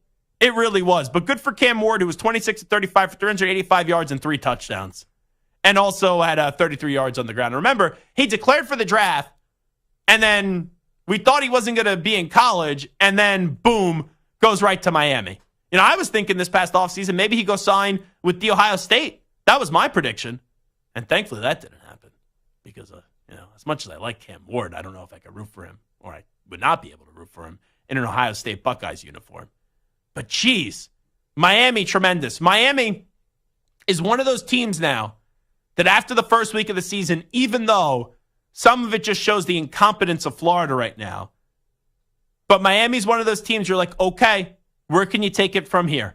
And the next big Miami game, their next few games, Florida A&M, Ball State, South Florida, Virginia Tech, that's a big one. Because Virginia Tech, if you want to get back in the good graces of folks, you're going to have to go beat Miami.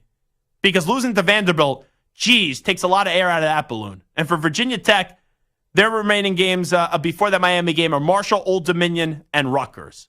So we'll see what the feel is going to be of Miami going into that one, and then also what Virginia Tech is going into that one. But this Miami schedule, it's favorable. They smothered Florida. Remaining Florida A&M, Ball State, South Florida, Virginia Tech, California, Brom, very good at Louisville. You play Florida State, they're not scaring anybody. Duke, Georgia Tech, Wake Forest, and Syracuse. It's a favorable schedule. And our buddy D-Cell, Stu, he's a huge Miami Hurricanes fan. But he is probably the most negative, and some could just say realistic, Miami Hurricanes fan. D-Cell doesn't smile much, Stu. No. Even he was satisfied and smiling after the performance that we saw on Saturday by the U, just putting down a 7th floor crew beatdown on Florida. With his Miami polo on, I should say, as well. Mm-hmm. He was very into it, and yeah, I don't think he's getting ahead of himself yet, but I could tell he's kind of happy about that. Like, is it crazy to say this? Even if Miami, I look at Miami, they shouldn't have more than 2 losses. They shouldn't. And I don't think that's an you look at the schedule. I'm not saying they're a lock to beat Virginia Tech and a lock to beat Louisville, even a lock to beat Florida State with their dysfunction at 0-2. They're not a lock to beat Georgia Tech. But you look at that schedule, there's no game on that schedule that they can't win. There's no, oh my goodness gracious, we're playing this ridiculous program from here on out. I look at that schedule. If they have more than 2 losses this year, it's a bad job by Mario Cristobal with what they displayed in week 1. So it is the Zach Gelb Show on the Infinity Sports Network. We will take a timeout. When we come on back, who's Florida going to call? We know Billy Napier. I feel bad for him. But we know Billy Napier is not going to turn this thing around at Florida. And he's now in his 3rd year, and you just lost to Miami 41-17. And you still have Georgia. You still have Texas on the schedule. You still have LSU. You still have Ole Miss. You still have Florida State. You still got A&M. You still got Tennessee. You still got Kentucky. It's a brutal schedule for Florida. So it's a lock that Billy Napier is not going to be back as the head coach of Florida next season. Who are they going to call to replace him? Who's on the wish list if you're Florida? I got 2 names. I don't know if they're realistic, but I got 2 names. And I'll give you those 2 names when we return. Update time first. Here he is, the Ackman, Rich Ackerman. Infinity Sports Network Sports Flash. Just 6 days away from their season opener, the 49ers' Trent Williams reportedly ending his holdout and is reporting to the team. While more good news for the Niners, Christian McCaffrey returns to practice after missing time with a strained calf. Clemson stays in the top 25 of the newest AP poll, but just barely. The Tigers are 25th. Florida State drops out of the rankings after an 0-2 start, while Georgia remains number 1. At the U.S. Open today, American Emma Navarro is on to the semifinals after a straight sets win over Paula Badosa 6-2, 7-5. And right now, Taylor Fritz is up 2-1 on Alex Zverev. So another American could be moving into the semifinals on the men's side. The Edmonton Oilers have re-signed forward Leon Draisaitl to an 8-year deal worth $112 million. The $14 million average annual salary is the largest of the salary cap era. The Braves are back in action after back-to-back losses and will host the Rockies with their lead for the final wild card in the National League down to just a half game over the Mets, who will continue their series against the Red Sox, looking for their 6th consecutive win. I'm Rich Ackerman. The Infinity Sports Network is on your smart speaker. All you have to say is, play Infinity Sports Network.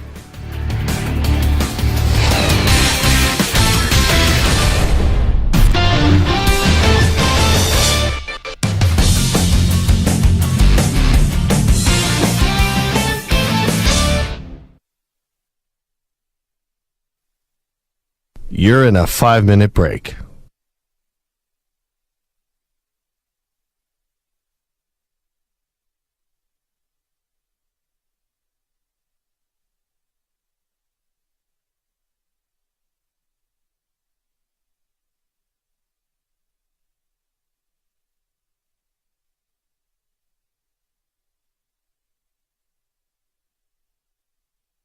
Four minutes, 30 seconds remaining.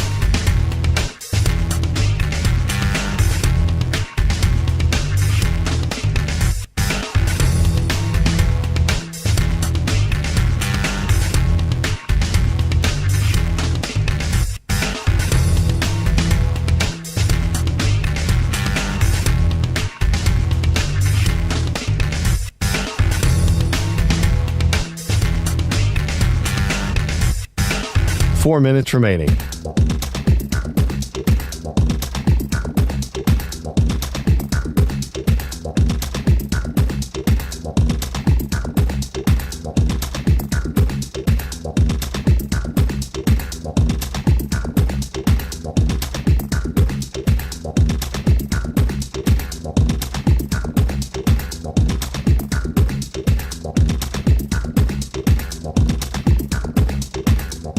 Three minutes, 30 seconds remaining.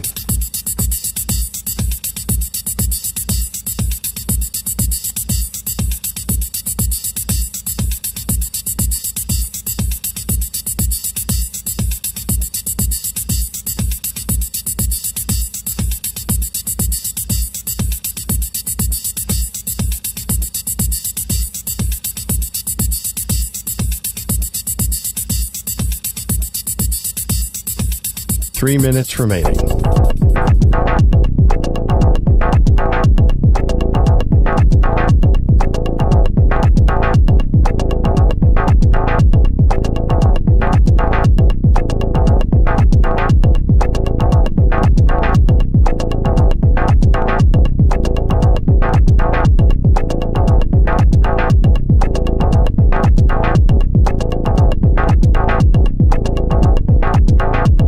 Two minutes, 30 seconds remaining.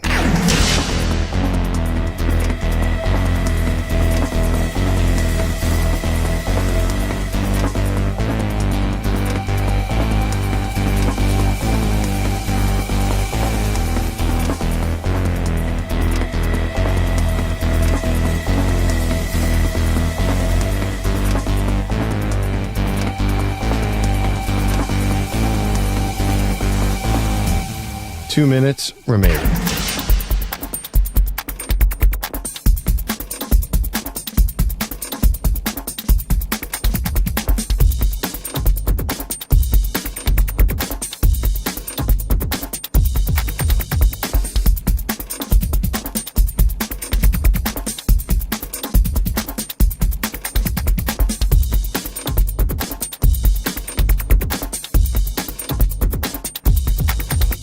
One minute, 30 seconds remaining.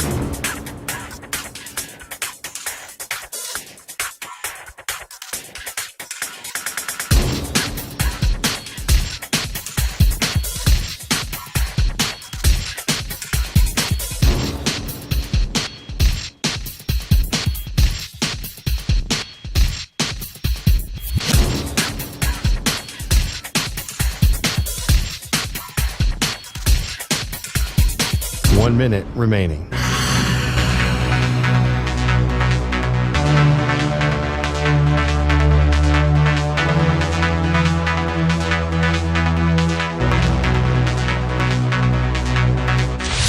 Five seconds remaining.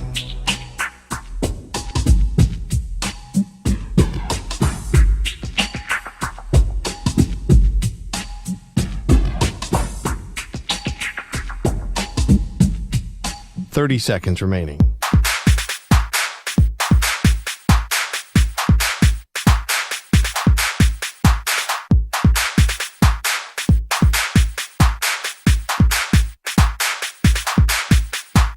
Seconds.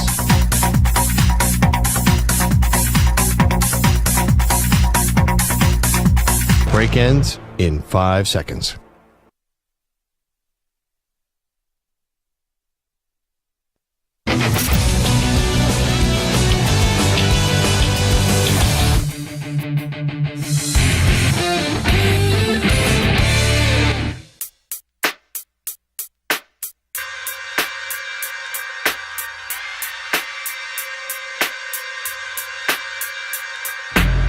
You're listening to the Infinity Sports Network.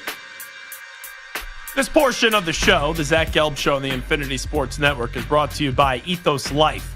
The easy way to get life insurance in 10 minutes, up to $2 million in coverage with no medical exam and just a few health questions. Get your free quote at checkethos.com. Not available in all states. This is Zach Gelb Show on the Infinity Sports Network. Sean Merriman, former All-Pro linebacker, going to stop by at 5:20 p.m. Eastern, 2:20 p.m. Pacific. We were just talking about Billy Napier and that embarrassing performance for the Gators up against Miami.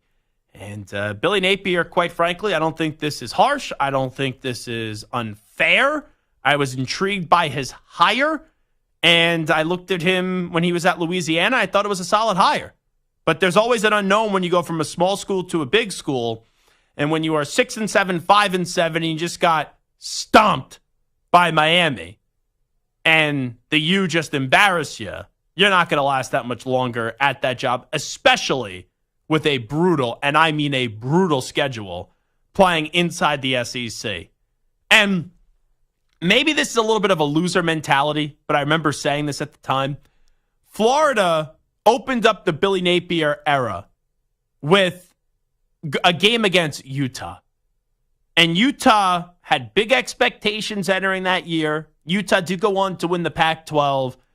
But Florida beat Utah in that game with Anthony Richardson as their quarterback back in 2022. And I remember saying, at a school like Florida, when you have such an enormous win early on in your tenure, even though it's a good thing, it's almost a bad thing. Because even though you shouldn't be afraid of expectations, then the expectations start to unravel. And you look at Florida the rest of that year, they lost to Kentucky the following week. Then they beat South Florida. They lost to Tennessee. They beat Eastern Washington. They beat Missouri. They lost to LSU. They lost to Georgia. They beat A&M. They beat South Carolina. Then they lost to Vanderbilt, Florida State, and Oregon State. And like you left that season saying, okay, Anthony Richardson, who had some good moments and bad moments, he was up and down, but he ended up being a top 10 draft pick. You had that, and then you lost that, and what did that win you? 6 games? And then the year after that, after you had 5 wins early on in the season, and you were 5-3 or 5-2 at one point, you lose out to end the season, and you're 5-7. So I hate to play this game, but Stu, you tell me, when does Billy Napier get fired? I'll read you their schedule the rest of the way. Okay. Because he's not making it through the season. Samford, A&M, at Mississippi State, UCF. I still think he'll be the coach after October 5th. Me too. That's before anything gets really difficult. And A&M is I know that they did not impress up against Notre Dame, but I can't say that Florida's a lock to beat A&M. All righty. After that, at Tennessee, Nico looked really good the other day. Iamaleava, I think that's how you say it. You play Kentucky, Georgia, Texas. Yeah. After the Texas game? That's where I would think, yes. Could be after the Georgia game. Could but be. So I don't think you really care about the interim coach, but that's a tough spot for the interim coach. But after that, it's LSU and Ole Miss and Florida State. At the latest. Maybe you let him have Thanksgiving weekend, but after Thanksgiving weekend, bye-bye. He's not coaching at that final game of the season against Florida State. Probably after Texas, because it could be before that, but after Texas, it's going to be blowout loss. And if Miami was 41-17, what's Georgia and Texas going to be? They could lose both those games like 100-17. And I don't know if I'm being generous enough, quite frankly. So the question then becomes, all right, if you're getting rid of Billy Napier, who are you replacing him with? I'll throw out 5 names. And let me preface this. I think at most maybe 3 names are realistic out of the 5. I'll give you the one that is unrealistic. And I don't think the phone call is going to be made. He's not even in the Ring of Honor. But I heard Urban Meyer talking about Florida and how the standard has fallen off where they used to demand greatness and greatness isn't demanded anymore. Now, I don't think Urban Meyer is ever coaching again in sports, period. I don't think he's obviously never getting an NFL job again. With how addicted he is to coaching, could he maybe pop up on a college sideline? I don't think so. I think he likes where he's at right now with Fox. I don't think they make that phone call. I'm just curious if they will. I'll throw out Urban Meyer there. Now, Deion Sanders. I know people are going to say, Zach, can he win something at Colorado first? Here's what I know about Deion Sanders. Brings a lot of attention to a program. Brings a lot of buzz. And I know we look at Colorado's season last year as disappointing because it was only 4 wins after they started off 3-0. But imagine if he had the resources that Florida has. I'll just throw Deion Sanders out there. And the whole Florida State history. Deion doesn't even acknowledge that he attended Florida State anymore. So maybe he wants to go to Florida. Here are the 3 names that I would consider to be realistic. I think Urban Meyer's unrealistic. I do believe Deion is a fun name to float out there.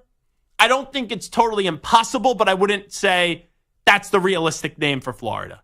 Here are the 3 names, and I'll give you 1 big fish in name and 2 other names that would just be superstar hires, even if it may not bring the most excitement to Florida. But they're really good coaches. So let me start off with the name that would be the biggest splash that could be realistic. What about Lane Kiffin? Now, I don't like when coaches jump in conference. And Lane Kiffin, for the right job, would be interested in leaving Ole Miss. We know Lane Kiffin, in the 9,000 jobs he had, was the head coach at FAU. So he knows the Florida area well. Would Lane Kiffin, I'm just asking, would he want to make the jump from Ole Miss to Florida, where Ole Miss right now is able to, I guess you could say, perfect the transfer portal, and they have a lot of resources? I'll just throw that out there. I think you have to call in. Quite frankly, I think it's the first phone call you make. If you want to talk about realistic first phone calls, Lane Kiffin's the first one you make. I don't know if he'll be interested, though. Now, if Lane says no, here are the next 2 phone calls I'm making. I know he's happy at Kansas. I know he's done things at Kansas that people would never have expected. He's a little bit older, and he just signed a new deal at Kansas. But can you scratch that itch for Lance Leipold? If you ask me, Zach, you're Lance Leipold, would you rather be the coach of Kansas or try to restore Florida? I would rather try to restore Florida. But I don't know if it's in the personality of Lance Leipold. Because no one is calling for Lance Leipold's job at Kansas. He's already a god at Kansas in some of the turnaround jobs that he's been able to do the last few years there. And, You go to Florida, there's attention, there's expectations right away. But with that being said, right, like a lot of people didn't think the Tulane coach was going to leave, and he ended up going to Houston. Now, it's a little bit different, but you talk about Kansas to Florida. I'd rather be the coach of Florida. But at the age of 60, does Lance Leipold want to do that? I think Florida would be interested. I don't know if Lance Leipold would be. And then here is a name, also another SEC name. And an SEC school came calling. They were interested. And then the fan base were a bunch of dopes. And I say that liking their coach now, coming over from Duke, used to be the A&M defensive coordinator. But Mark Stoops at Kentucky had a 10-3 season twice. 2 10-win seasons. So you then have Mark Stoops at Florida. I think Mark Stoops could make it work at Florida. So those are the names that I look at. I think Urban Meyer and Deion Sanders, Urban is just unrealistic. Deion, I would say, is unlikely. You have to make the phone call to Lane Kiffin. But after that, if it's, let's say you don't get any of those three, which Meyer and Deion probably no, and then Lane Kiffin, we'll see if he wants it. But Mark Stoops, A&M, nothing against Mike Elko, but I'd rather Mark Stoops. So imagine Mark Stoops at Florida, and then Lance Leipold. Those, to me, would be 2 great hires. And it's going to be fascinating because, like, for example, we just had Spencer Danielson on, who took over last year at Boise State, interim, won the conference, and now is off to a strong start. You would usually think maybe a young, energetic coach for a school like Florida. But are they going to take that gamble again when you just did that gamble with the name and Billy Napier and it didn't pan out? So, Mark Stoops or Lance Leipold and Lane Kiffin, if I had to put 3 names, I think those are the 3 most realistic names for the Florida job, but inevitably, you do see Billy Napier, after 2.5 seasons, let's say, yeah, making it through 3 seasons, lose his job with the Florida Gators. It is Zach Gelb Show on the Infinity Sports Network. We're coming on back. Impressions of Michigan and Penn State in the Big Ten after week 1 next.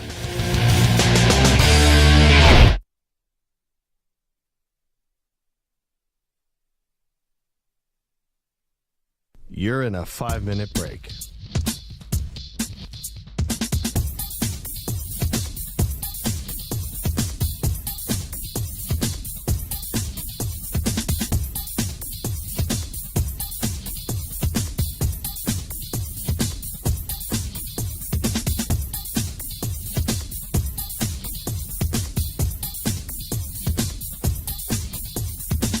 Four minutes, 30 seconds remaining.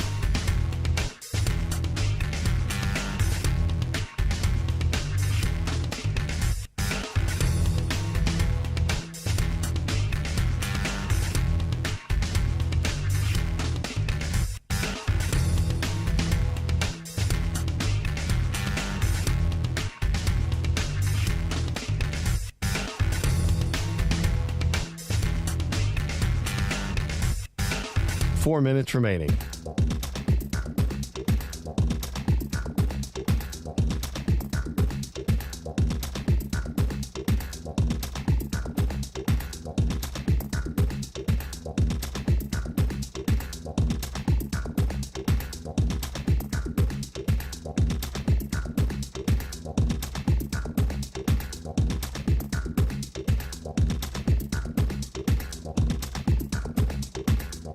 Three minutes, 30 seconds remaining.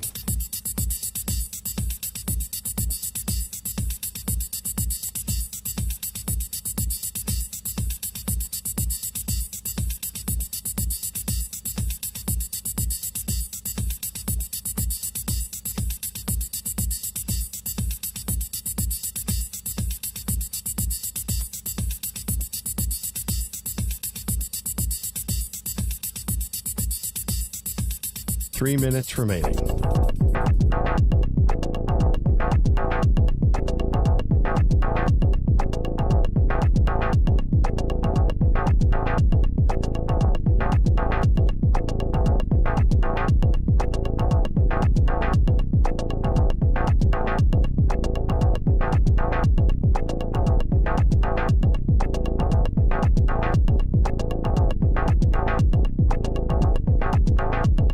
2 minutes, 30 seconds remaining.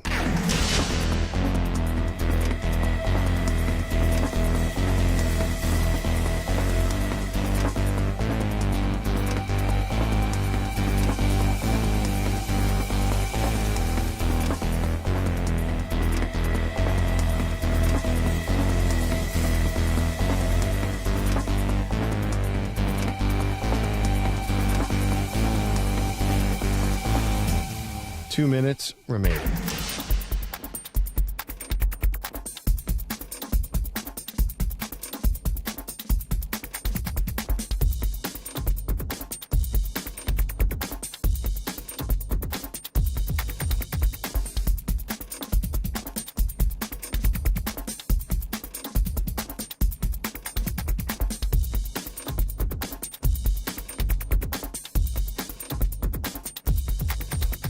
One minute, 30 seconds remaining.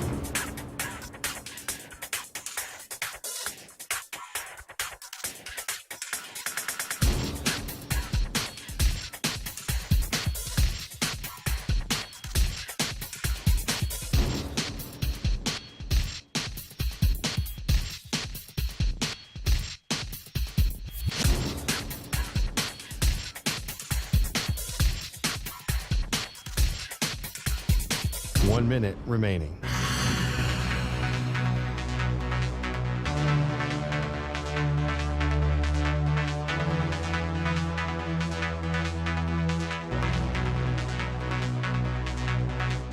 Forty-five seconds remaining.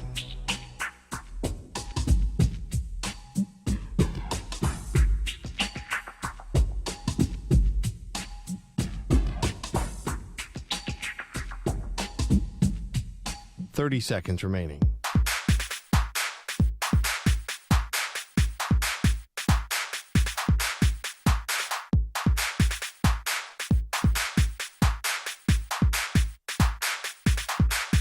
Fifteen seconds.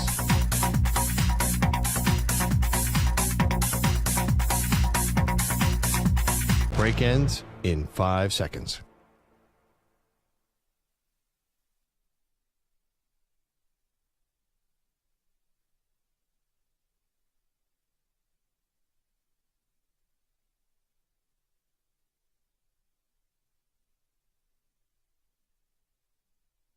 To infinity and beyond.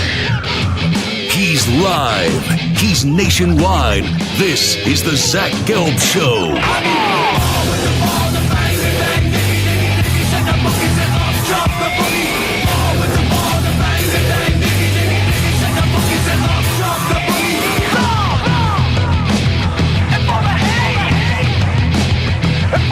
Here's your host, Zach Gelb.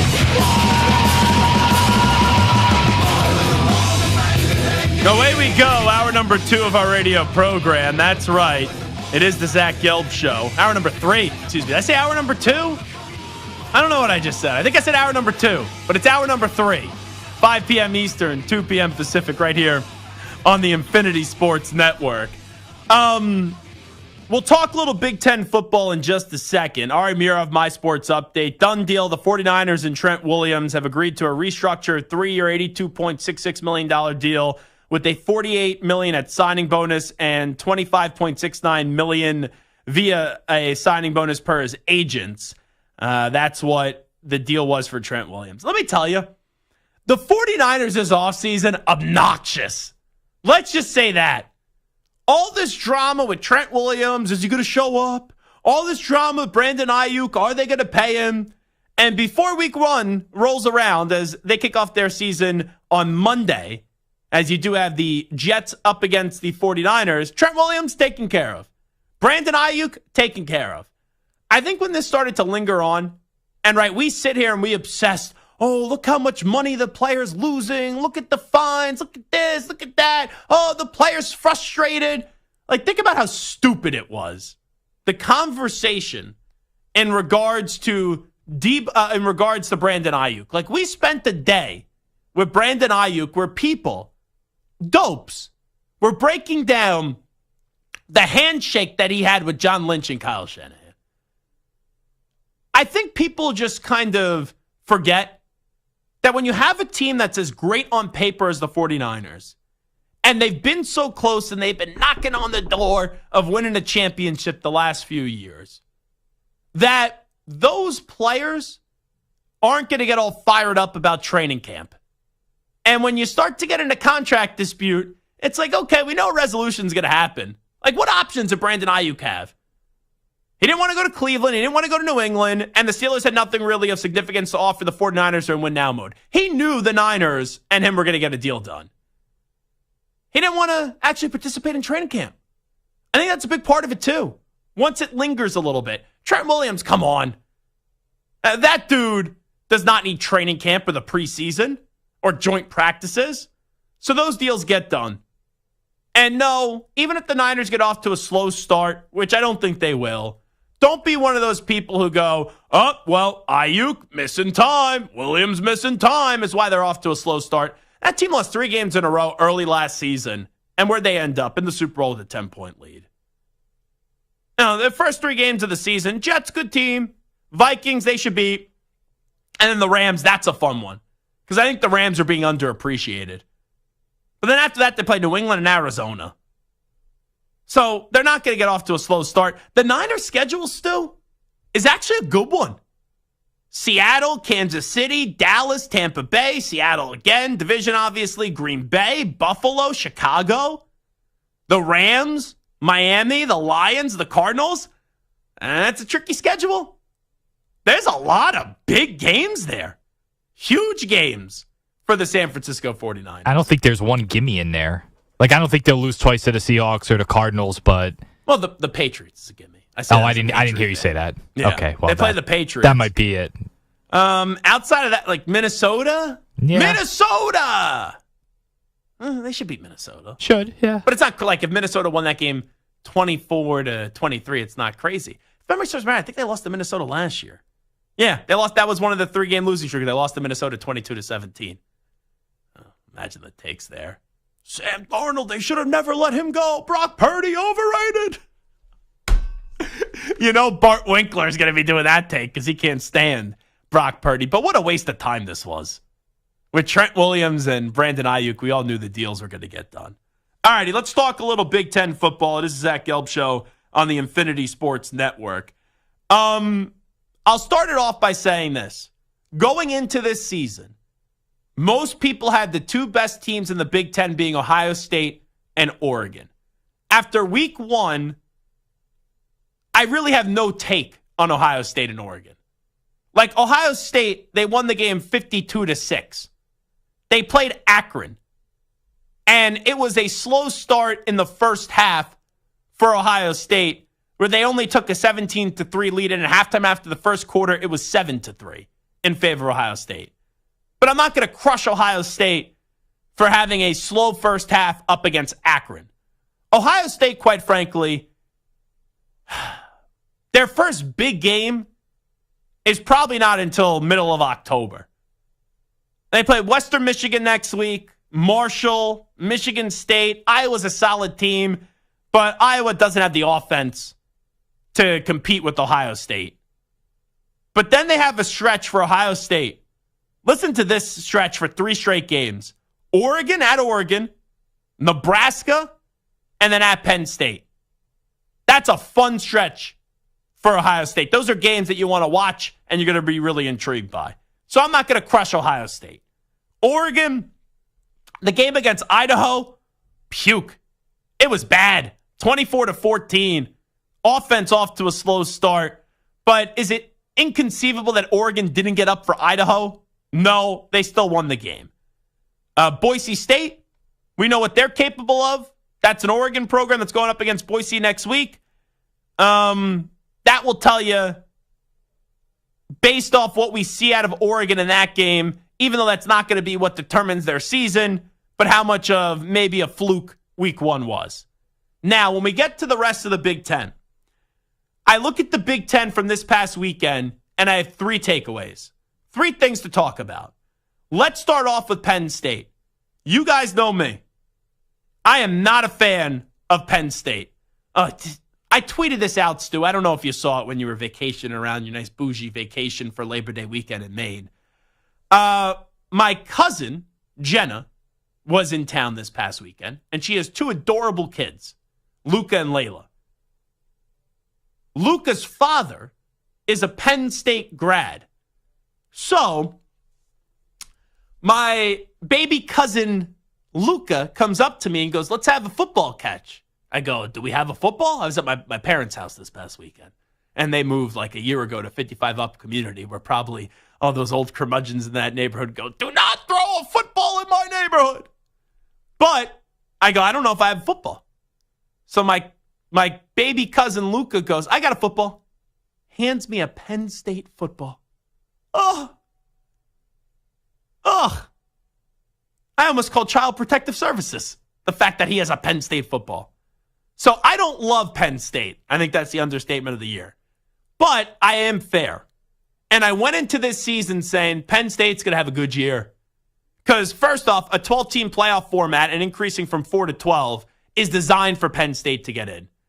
But I don't think Drew Aller was as bad as what he put on tape last year. And you bring in the Kansas OC, who I have a lot of respect for. And you got a dominant running attack. And you know Penn State always have a good defense. West Virginia, though, I had some expectations for as well. And I know there was a long weather delay, but even before the weather delay, West Virginia wasn't ready for the occasion. So it's a great start for Penn State taking care of West Virginia at West Virginia, 34-12. Now, for Penn State, you basically have a bunch of bye weeks coming up. Bowling Green, Kent State. I like Brett Bielema, but Penn State should beat Illinois. And you play UCLA, where the coach for UCLA had to basically reintroduce us to the whole school at Big Ten Media Day. You look at this Penn State schedule, though. USC is now intriguing at USC on October 12th, especially with what USC did pulling out a victory up against LSU. And you got at Wisconsin, then they're Ohio State, Washington, Purdue, Minnesota, and Maryland. The Ohio State game, obviously the biggest game of their season. Penn State's a good team. The question is, can they be great? And even though I'm not ready to say they're going to be great this year, they were one of the teams I had in the college football playoff. I thought they were the third best team in the Big Ten entering this season. It showed you their potential to be great. It's a really damn good start. I'm not going to alter my expectations, though, for Penn State, which right now is to make the college football playoff, and that's all I could expect out of them this year. But that was a very positive sign in what you saw in week one. Now, let's get to a team that's not playing Penn State this year, and that's Michigan. We know Michigan, the defending national champions. Let me say that for my buddy Michael Fry that listens once again. Michigan, the defending national champions, had a lot of change. No Blake Corum anymore. No J.J. McCarthy anymore. No Mikey Sanders still anymore. And no Jim Harbaugh anymore. Now, if you listen to this show, I told you last week who was going to be the starting quarterback for Michigan. Because when I went to Vegas, it was my impression that Alex Orji, was going to be the starting quarterback. Alec Orji. That I thought he was going to be the starting quarterback for Michigan. That's what the talk's been, that Alex Orji is going to be the starting quarterback for Michigan all offseason long. Heck, we had Will Johnson on the show, the star defensive player for Michigan, and he was pumping up Alex Orji. But when I was in Las Vegas and we were doing the show at Circa, I saw John Jansen, who's a friend, former Michigan offensive lineman, does the games on the radio network and also hosts the Daily Show. And he goes, Davis Warren's going to be a starting quarterback. It's not going to be Alex Orji. He goes, that's my prediction. Now, here's the two things that I struggle with when evaluating Michigan up against Fresno State. I'm not going to beat around the bush here. The quarterback play was atrocious against Fresno State. But with the big game against Texas next week, and quite frankly, two unknowns in Davis Warren and Alex Orji, where out of Alex Orji, you saw him for a few spot packages last year in the second half of games for Michigan. How much were they really trying to show? But what they did show, you look at that team and you're like, yikes. Now, Mullings had a good game on the ground. Donovan Edwards, I know he found the end zone early, but he's got to be better. But it's like, what were they really trying to show in that contest? Now, I've said this about Michigan. I think they're the fourth best team in the Big Ten. Their defense is going to keep them in so many games. Quite frankly, I know they don't have as much talent as Ohio State did last year on the offensive side of the ball, but they remind me a lot like Ohio State last year, where their defense is going to keep them in a lot of games, but they're probably good, not great overall as a team, because there's a major question mark about the quarterback. And let's be real, as much as people crapped on Kyle McCord last year, Kyle McCord's a better quarterback than Davis Warren and Alex Orji. I don't know who's going to start up against Texas. I really don't. I also want to see, though, from Michigan, when they play Alex Orji, because they played both quarterbacks, I want to see him throw the ball, actually. We know he could run, but I want to see him throwing the football, because there's more upside, and I thought they should have started Alex Orji over Davis Warren, because I think there's more upside with Alex Orji than there is with Davis Warren. But here's the one thing for Michigan. And Stu, Michigan against Texas, especially when Texas, week one, they weren't playing a great school, Colorado State, but they beat them 52-0. And you look at that game, right? They were able to put in Arch Manning. Arch Manning was 5 of 8, 95 yards, a passing touchdown. Quinn Ewers, great start to his year, 20-27, 260 yards and 3 touchdowns. Everyone's going to be picking Texas up against Michigan this week, right? I know the game is in the big house, but right now, it opened as Texas being a 4-point favorite. What do you think the line is now up to in Texas and Michigan? Texas on the road in the big house opened as a 4-point favorite. As we sit here on Tuesday at 5:13 p.m. Eastern time, what do you think that spread is now up to? 6.5? 7.5. Wow. At 7.5, this is a gambling trick here. Doesn't that appear that, Texas, you got to take them. You got to take them. You got to take them. I don't think Michigan beats Texas this weekend, but I kind of think the smart gambling play after the quarterback situation looks dysfunctional for Michigan and looks terrible, and Texas is great. I kind of think the gambling play is to plus the points at 7.5 and just hope that Michigan's defense keeps them in the game, and it's a sloppy game where when Texas isn't playing Colorado State, they take a little bit of a step back. That's kind of my first read on the game, is to plus the 7.5 with Michigan, because it makes no sense. And that's just how I gamble. Now, the last takeaway I'll have on the Big Ten. Nebraska. I know it's only one game. And they have a huge game on Saturday, which I'm very upset about, that I have a wedding on Saturday night. Congratulations, my friend Brendan Ariel. Saturday night wedding in college football season, not conducive to your boy. So I'm going to be one of those losers at a wedding, and I'm usually a great wedding guest. Phenomenal wedding guest. I bring the house down at weddings. I'll be a little bit preoccupied, though, Saturday night. Saturday night, I'm watching. Even if it means phone up at the wedding, I'm watching Nebraska, Colorado. Because just the quarterback matchup's going to be fun between Shedeur Sanders and Dylan Raiola. And I know it's only UTEP, but if you want to get Nebraska fans excited, really excited, how about a little go big red with Dylan Raiola? There was one throw that he threw at sidearm. I was like, is that Patrick Mahomes? I know they look like one another, but there's a difference to play like Patrick Mahomes. And he had that big arm throwing a big touchdown down the right sideline. 19 completions, 238 yards, 2 touchdowns. He's a big dude, perfect mobility, where even if you don't see it vertically, he moves around the pocket, and he's athletic. It's very similar to Mahomes. And Nebraska hasn't been bowl eligible since 2016. They beat Colorado. You want to start with the Nebraska takes? They'll be coming. Because after that, Northern Iowa, Illinois, Purdue, Rutgers, Indiana, there's a chance that Nebraska's undefeated going into that game at Ohio State on October 26th. Nebraska, I said before the year, 8 wins. 8 wins for Nebraska. We'll see if I'm overestimated it or if I maybe sold them a little bit too short. But Raiola, he looked good.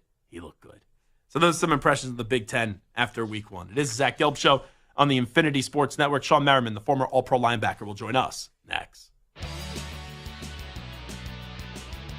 But first, sports fans, listen up. 1 in 8 men will be diagnosed with prostate cancer, and bladder leaks can be a side effect. That's why Depend is teaming up with the Prostate Cancer Foundation to encourage screenings. Because health is a long game, and it's yours to win. Now, here's the cool part. Through November, Depend is contributing up to $300,000 to prostate cancer research by donating 40 cents for every purchase of shields, guards, and Real Fit products. Void in Mississippi. Learn more at depend.com.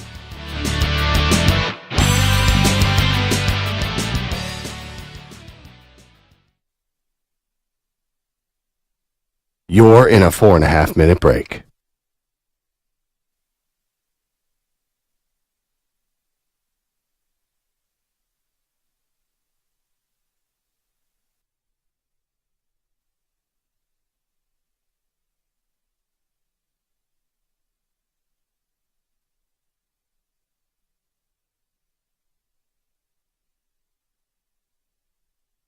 Four minutes remaining. Once again, on behalf of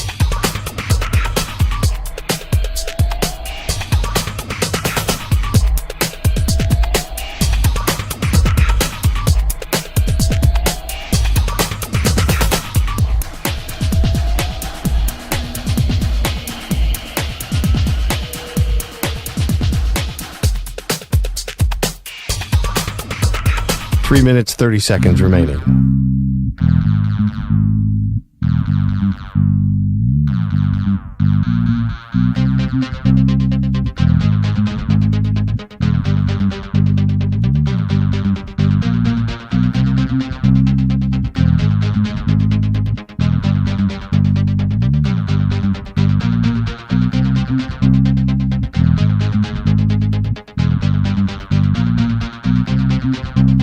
Three minutes remaining.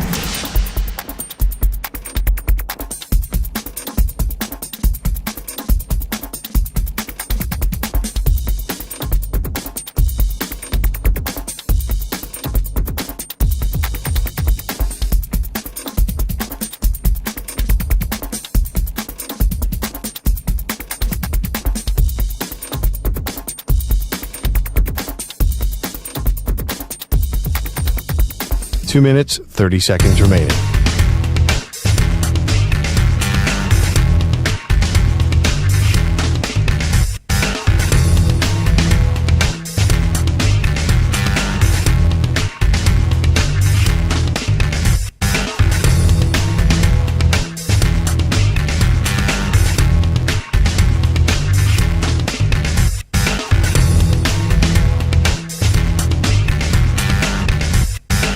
Two minutes remaining.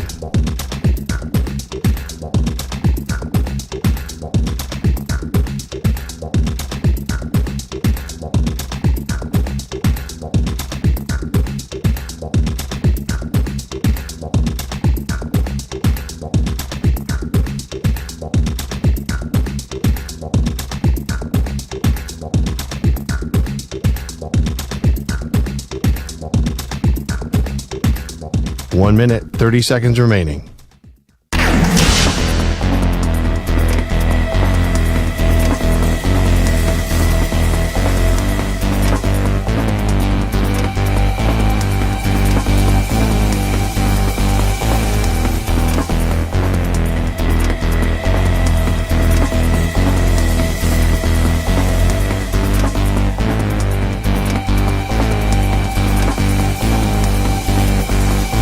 One minute remaining.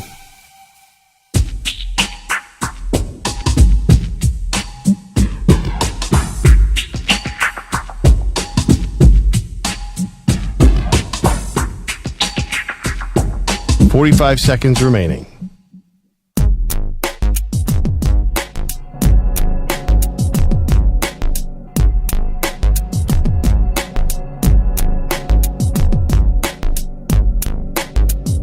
.30 seconds remaining.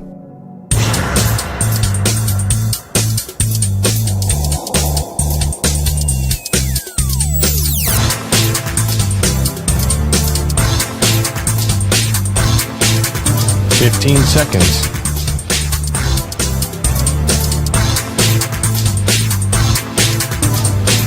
Break ends in 5 seconds.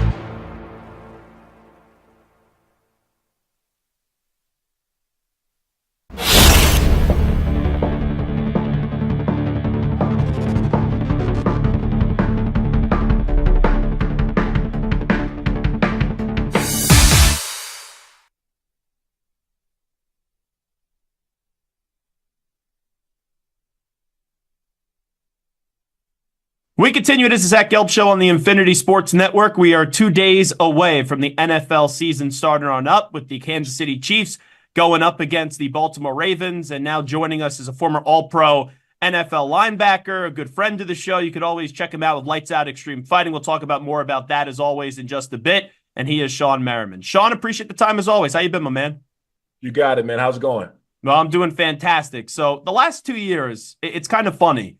Kansas City hasn't even been at their best, and they've still been better than all the rest. So let me use your defensive insight. If you were a Chargers player or any player in the NFL, and you were getting set to try to slow down Patrick Mahomes, how would you try to attack this? You know it's hard, man. I'll give a prime example. A couple years ago when he won the AFC Championship game, when he was running around that bum foot, that bum ankle, and he iced the game with his legs at the end, right? I mean, he didn't have any top receiver. He didn't have any top running back. He was playing with second stringers on offense mostly, and they found a way to win the game. And that's the hardest thing to figure out, man. When these guys aren't playing at their best, they find ways to win. It's the same thing that happened with Tom Brady and the Patriots. Some years they won a Super Bowl. They wasn't playing the best. They just found ways to win the game. What I would do is try to stop Patrick Mahomes from extending the plays. Every time he extends the plays, you know that he's going to find his number one tight end, his number one receiver, which is Travis Kelce. If you stop him from extending plays, the pass rushers, keep him in that zone. Don't let him get outside the pocket, roll out, because that's when he does the most damage. He's going to make his plays. He's going to make some things happen. There's nothing you can do about that. My coaches used to say they get paid too, right? When they go out and make these big plays. You're not going to completely stop him, but what you can do is limit him extending the plays, because that's when he hurts you the most. And we all know now, and this is not taking anything away from Mahomes, he'd be great in any era, but the defensive players are now neutered. And on the flip side, I'm curious, when you get inside of the red zone and you have the Baltimore Ravens coming down the field, it was always difficult with Lamar Jackson, but now you throw in Derrick Henry. And you also have Mark Andrews as a tight end. Like, I don't even know how you're going to defend Lamar Jackson and Derrick Henry this season. It's going to be tough. And I'll tell you the main play that's going to be tough. That RPO action now has real significance, because you got essentially two running backs who can hurt you, right? And if Derrick Henry does get the ball and you're keeping your eyes too much on Lamar Jackson, by the time he gets 3 yards down the field and gets into your secondary, gets into your run, it's going to be hard to stop that engine, because he's going to have so many eyeballs on him. And by the way, now Lamar Jackson has a real chance to pull that ball and start looking at targets down the field. Those running backs, those safeties going to start biting up because of Derrick Henry. Flowers, I think he's in for a massive, massive year. People don't understand having that running back that brings that much attention to him in the backfield, how that can hurt you and bring those safeties up, bring those linebackers up. I think Flowers is prone for a very, very big year. And the way that we talk about the Ravens, we could similarly talk that way about the Philadelphia Eagles with Jalen Hurts and Saquon Barkley. You got A.J. Brown, Devontae Smith, Dallas Goedert is a heck of a tight end as well. But the big question is, can Nick Sirianni, the coach, and can the quarterback Jalen Hurts get on the same page and coexist? Because you know this, that was a team that was 10-1 last year. Looked like they were going back to a Super Bowl, Sean Merriman. And then they only had one win down the stretch. So what do you look for early on in terms of team chemistry with the Eagles, who get their season started in Brazil on Friday against the Packers? You know, with the Eagles, it's going to come down to consistency, right? They have to blow the teams out that they should be winning against. Last year, they was barely getting by some of these teams they were much better than, and that was the number one issue for them. This year, when they're playing teams they're significantly better in talent, more talented than, they got to blow those teams out, and you're gonna struggle against some of these good teams out here that you got to go out and squeeze out some wins. To me, it's going to come down to consistency with them. Last year, I was kind of looking at the media and everybody talking. They were the best team that was kind of being kicked down to the curb. Like, people were always talking bad about them, but they were in a big winning streak. And I never understood why until I saw that they were struggling against some teams that they should have beat. So consistency for the Eagles this year is going to be the number one goal.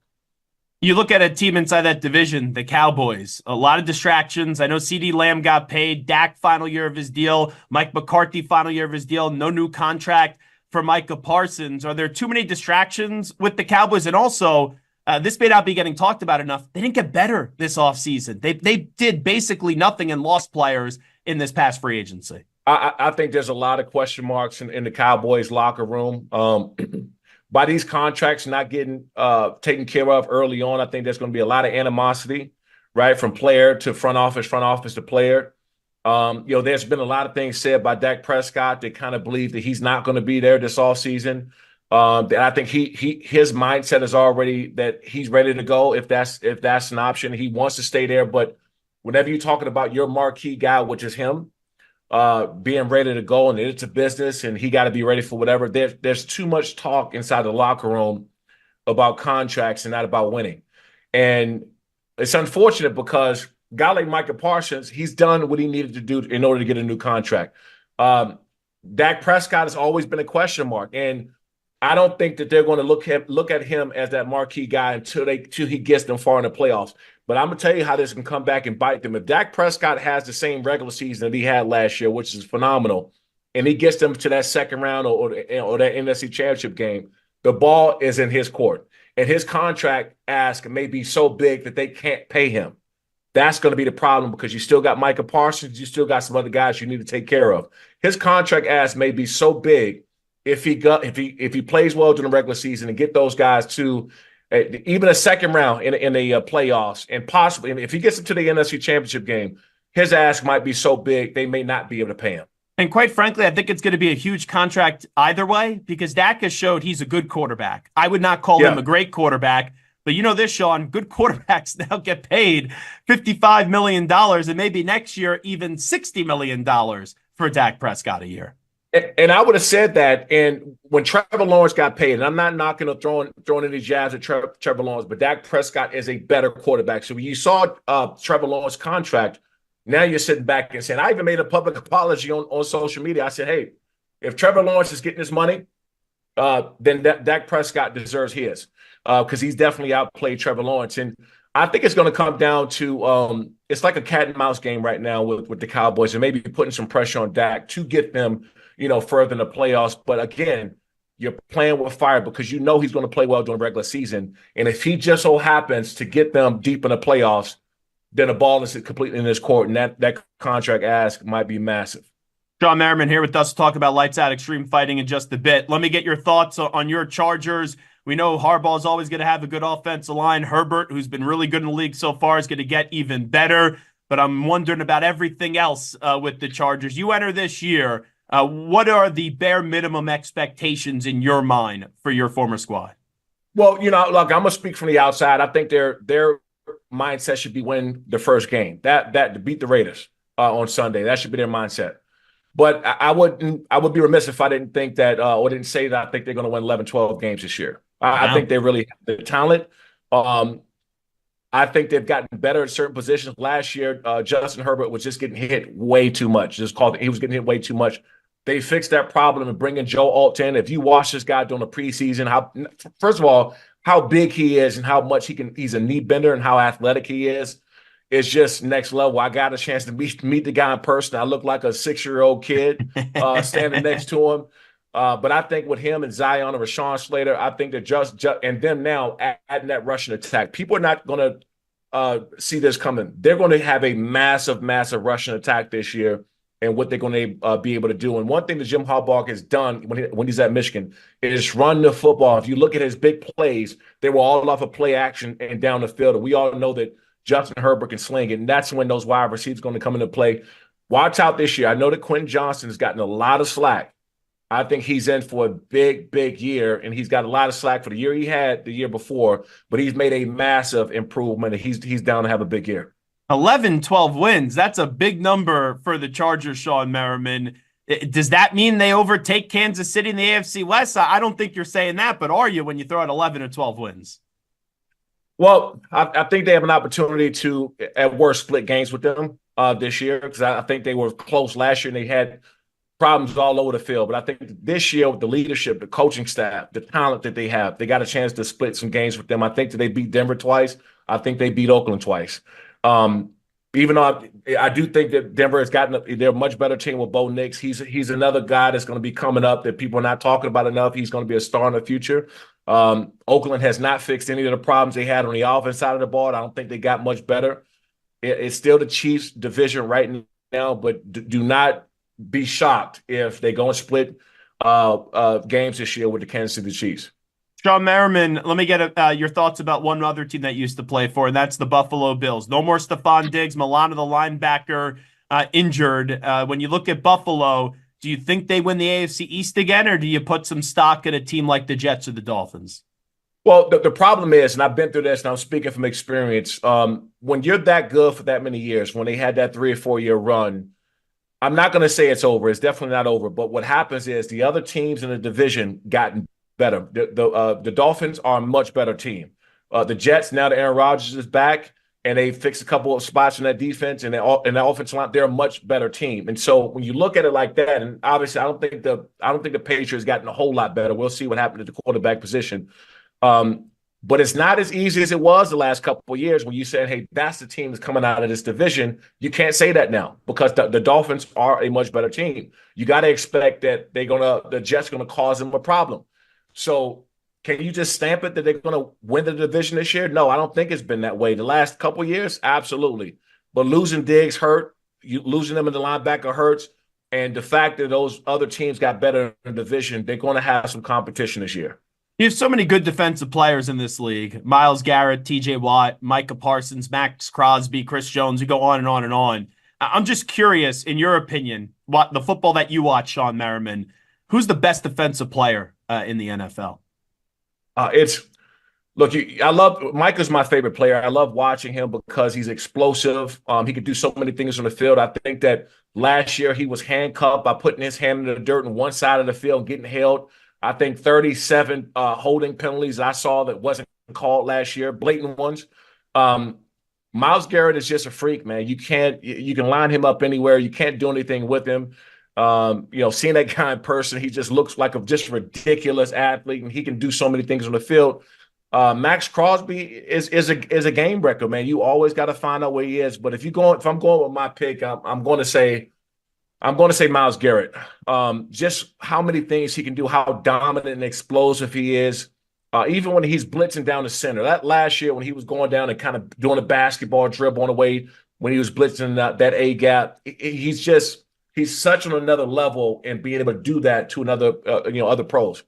I know you got things always cooking up with Lights Out Extreme Fighting. The floor is yours, my friend. Tell me what we got with the latest with Lights Out Extreme Fighting. We got a huge fight this Friday in Long Beach, starting at 6 p.m. Pacific.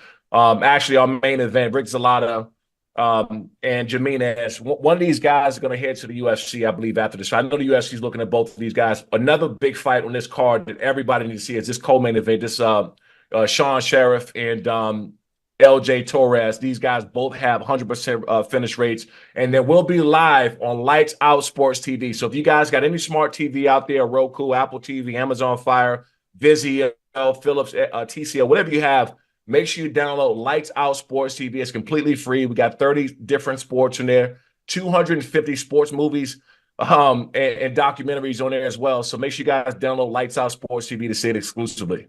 He is Sean Merriman once again on behalf of Lights Out Extreme Fighting. Sean, always a pleasure. Thanks so much. You got it, man. Thanks for having me. Man, how about that? Sean Merriman saying 11 or 12 wins for the Chargers? I don't think they're going to make the playoffs. Now, if everything goes right for this season, like you tell me, Zach, everything goes right for the Chargers this season, what's the farthest you get going? Okay, maybe being a wild card team. But I'm not anticipating this team to be 11 or 12 wins. We know Harbaugh's an incredible coach, and we also know that Herbert is a really good young quarterback, and I like Ladd McConkey a lot, and they have a good offensive line. But to get to 11 or 12 wins, that's not something I'd be expecting with the Chargers. And Sean wouldn't just say it to say it, right? We've had him on now more than enough, whether it's in studio or via Zoom today, to know that he's pretty honest, and it's not just, he played for the Chargers, so he's going to go predict the Chargers to win 11 or 12 games. But I was not expecting that. It is Zach Gelb Show on the Infinity Sports Network. Coming back with some of the biggest stories in the world of sports with some audio. We get to a news brief next. First up, though, with the latest Infinity Sports Network Sports Flash, here is the Act Man, Rich Ackerman. Infinity Sports Network Sports Sports Flash. Well, the 49ers are tying up loose ends before the season starts. First coming to terms with Brandon Ayuk and pretty soon Trent Williams. The all-pro left tackle reportedly set to end his holdout, and the hope is he'll be able to play Monday night when the 49ers face the Jets. Christian McCaffrey also expected to be on the field next Monday night after reportedly returning to practice today after missing the last few weeks with a strained calf. And the Steelers have come to terms with Cam Hayward on a 3-year extension worth a total of $45 million and $16 million in guaranteed money.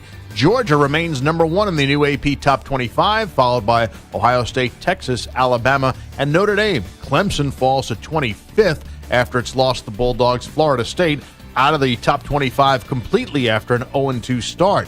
NHL training camp opens soon. The Edmonton Oilers gave Leon Draisaitl an historic extension, 8 years, the average annual salary of $14 million per, the highest in the salary cap era. A couple of Americans moving on to the semis at the U.S. Open. Taylor Fritz wins in 4 sets over 4th-seeded Alex Zverev. And on the women's side, Emma Navarro, a straight sets winner over Paula Badosa, 6-2, 7-5. I'm Rich Ackerman. This is the Infinity Sports Network. Follow us on Instagram. Our handle is Infinity Sports Network. That's Infinity Sports Network to follow us on Instagram.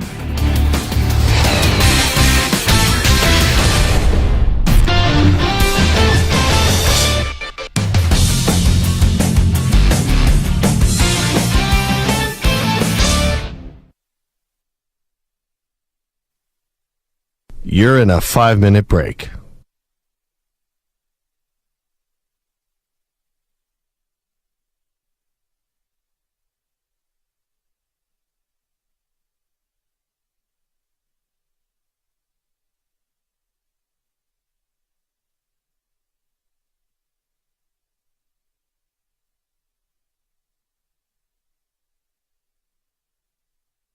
Four minutes, 30 seconds remaining.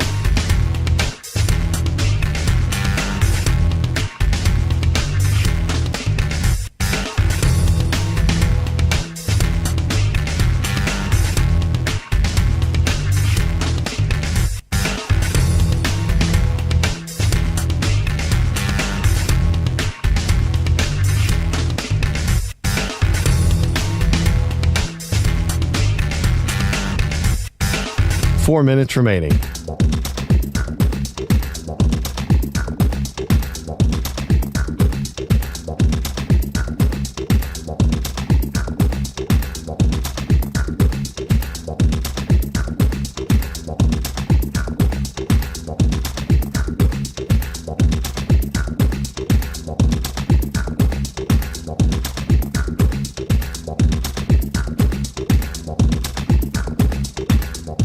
Three minutes, 30 seconds remaining.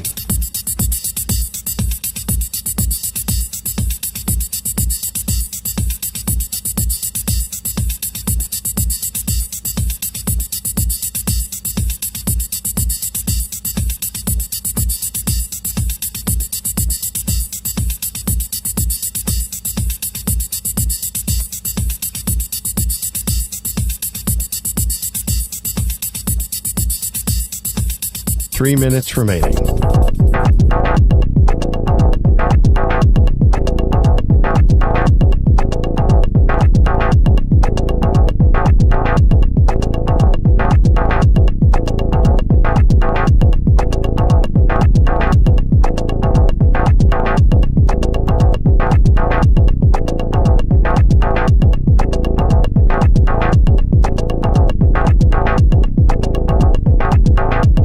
Two minutes, 30 seconds remaining.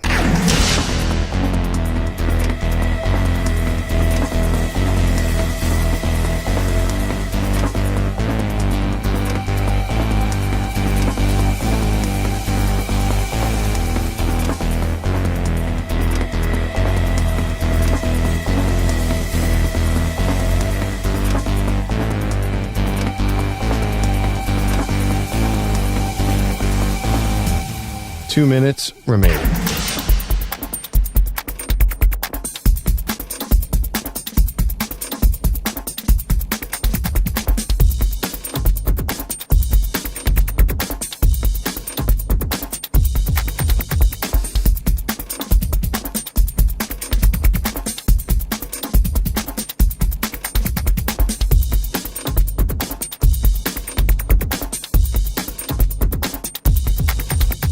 1 minute, 30 seconds remaining.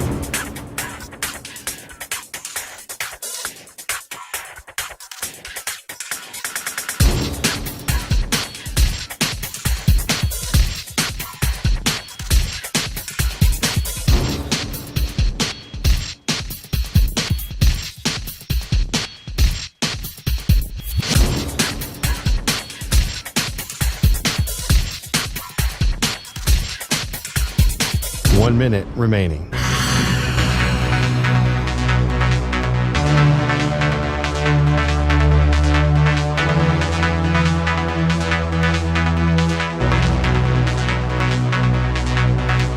Forty-five seconds remaining.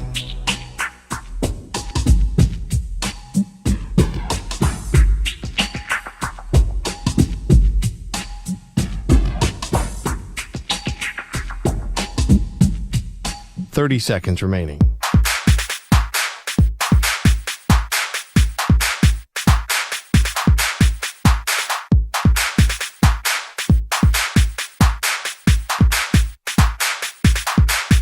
Fifteen seconds.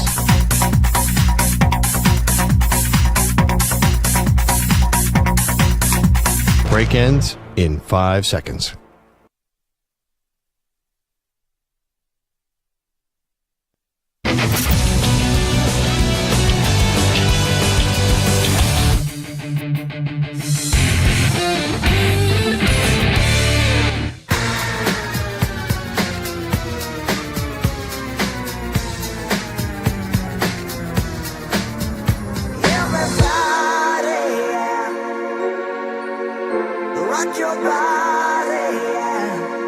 Hey, this is Howie. And this is Nick from the Backstreet Boys. And you're listening to the Zach Gelb Show. And guess what? Zach is back. All right. He's live. He's nationwide. This is the Zach Gelb Show. It is the Zach Gelb Show on the Infinity Sports Network. You know, I'm not anti-PFF, but I will say this when it comes to Pro Football Focus. I just never understand how they evaluate things. So, like, sometimes I watch a player, I think he looks great, and they have a crappy PFF ranking. But in this case, this is a player that I watched over the weekend in college football, where it's Pro Football Focus College is this account, where the ranking was, it's suggesting it's great, but the number isn't great. So, Stu, PFF College puts out this tweet. Dylan Raiola had this ranking grade in week 1. It's the highest graded debut by a true freshman QB since week 1 of 2018. Out of 100, what do you think the ranking was for Dylan Raiola if it's the highest for a true freshman quarterback since week 1 of 2018? It's got to be in the 90s, no? Right? You would think. Yeah, like... Or at least high 80s, mid 80s. Okay, I'm guessing it's not anywhere close to that. 79.5. It feels low because there are a lot of freshmen that come in on the scene that, you know, have good debuts. It's not like it's not like it's in the 80s or 90s where these guys are sitting 2 or 3 years. Like if you get a 5-star quarterback, a lot of times they're starting. Like put it this way. If I said to you when you took a test in college or high school that you got a 79 on it, I'm pretty disappointed. It's not a great score. Not that good. When I was in college, let's be real, that's a C gets a degree. That's all I cared about. If you didn't study, it might be good, but... Yes, I was not an erudite student. But 79.5, and it's the highest graded freshman QB since week 1 of 2018. I thought that number, when I read the tweet, was just going to be a little bit higher. I cannot wait, though, for Shedeur Sanders against Dylan Raiola Saturday night on NBC. All righty. It is Zach Gelb on the Infinity Sports Network. Let's update some of the biggest stories of the world of sports with some audio. We get to a news brief. Extra, read all about it. Extra, read all about it. Time for your daily news brief. We get you caught up on the rumors, reports, and reconnaissance from the day in sports. All righty, let's start you off with Mike Norvell. How much a difference a year makes. Ooh, yikes. They were the talk of college football for a while last year. Now they're 0-2 after losing to not only Georgia Tech, but last night to Boston College. Here's Mike Norvell on the 0-2 start. You know, sick to how the season started. Obviously tonight, I failed in preparing the team to be able to go out and respond tonight. Yeah, you did. And DJ Uiagalelei, yikes. My biggest problem with that game, they were down 8 coming out of the half. Defense just made 2 3-and-out stops right before the end of the first half. You elected to go for it around midfield, and DJ throws a pick that basically ended the game because 2 plays later, Boston College put the ball in the end zone. Should have punted, play field position there. That was a desperate move, and you didn't need to be desperate in that spot. Here is Dabo Swinney on his program's blowout loss to Georgia. Yeah, just really disappointed. And biggest thing is, when you don't finish. Again, I've talked a lot about it, and I thought we did some good things in the first half. There'll be some things on tape, but you got to play 4 quarters, and we didn't do that. So biggest thing is, that's when you get beat like that. That's on the head coach. That's on me. So it's just complete ownership of just a absolute crap second half. What is he talking about? The first half stunk too. They didn't start, so if you couldn't start, you can't finish. So what is he talking about finishing? They didn't start. And he could put it on himself, but until he changes and he adapts, Clemson will no longer be a great program in college football. Lincoln Riley, USC, big victory against LSU. Lincoln Riley, did you quiet the critics?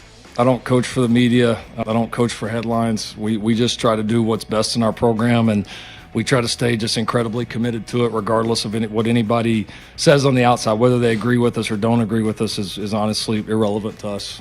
Yeah, it's a bunch of bull crap. I'm not expecting them to say, yeah, we quieted the critics because that's just way too early and premature in the season. But this idea that Lincoln Riley or college coaches don't pay attention to what's said about them, bull crap. Bull junk, as Coach Prime would say. Here is Brian Kelly. Dabo, very fake. Brian Kelly, also very fake. Here is his outburst after the loss to USC. We had some guys played their butts off tonight, and we're sitting here again. We're sitting here again talking about the same things, about not finishing when you have an opponent in a position to put them away. But what we're doing on the sideline is feeling like the game's over. And I'm so angry about it that I got to do something about it. I'm not doing a good enough job as a coach. You got to do something about it. Fake a desk slam and fake an accent. The LSU family. That game, yes, they did not finish the game. But I don't think the sideline's thinking, oh, the game's over. They're driving down the field. The quarterback was rolling out. And he missed the running back, I believe it was. And once that throw was missed, yeah, you knew they weren't scoring a touchdown. But this idea that the sideline's thinking the game is over, I have a tough time believing that. Cam Ward, Miami. It's all about the U. What a performance that they had up against Billy Napier in Florida. And afterwards, Cam Ward was asked, was the Swamp the loudest environment he's ever played in? I don't know if this was the loudest environment you've ever played in. It wasn't. I played at USC. Okay. USC wasn't packed, but it was louder than this. I played at Oregon, it was louder than this. The Pac-12 gets misspoken for. The Pac-12, that's where I believe real football is played. Meach Powell even come from Washington. Washington was one of the loudest environments I played. And so I would say advice to the fans: if you're going to be loud, you have to be loud when we're huddling. You can't just be loud once we break the huddle. But that time it's no point. We hear the play, we communicate already. But it was a good atmosphere to play in, and I'm just excited that we were able to get a victory. No, the best way to make a crowd quiet is to just dominate them the way that Miami did. Let's go to Tim Ryan on KMBR. He spoke to Ricky Parasol after he was shot over the weekend. Now, just to update you, Ricky Parasol has been released from the hospital after being shot a few days ago. He will be out at least 4 games. He did not require surgery, but obviously a scary scene that did unfold after the weekend after getting shot in a robbery attempt. Here is Tim Ryan. Unbelievable, man. I talked to him yesterday. He was actually in the weight room yesterday, and he laid the whole story down for me and what happened. And it's really, thank God, it's not worse than it was, and he was able to react the way that he did in that split second. Wrong place, wrong time. I think anticipated what was going to happen when he finally caught eye contact with the guy and was able to get himself out of it without it being tragic. I don't know about you, Stu, but if I'm Ricky Pearsall and I was shot, I don't think I had that, and I'm glad everything's okay, right? but I don't think I had that level of toughness to be back in the gym. Like a day or two later. Or what, like that, Tim Ryan, he was working out. He was in the gym at the facility.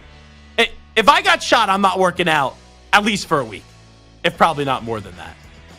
That's crazy. That probably shouldn't be my biggest takeaway from that, but it was my biggest takeaway from that still. Yeah, I haven't been back in the gym after my my main trip, so I can't be one to judge. But that would not be where I'm at. Yeah.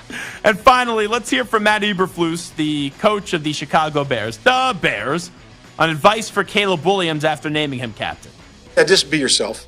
Just be yourself. Be authentic, and let it come to you, which he's done. He's worked his tail off. He's preparing. He's got great passion, in the practice and in the games, and that'll all come to him naturally. Fun start for the Bears season. Tennessee, at Houston, at Indianapolis, the Rams. 4 good games early on for the Bears, and we'll see if they meet expectations, because I do have expectations for them to be in the playoffs this year, be 9-8, 10-7. All righty, that's a news brief. It is the Zach Gelb Show on the Infinity Sports Network. I have an announcement to make. I'll make that announcement at some point later on in the week.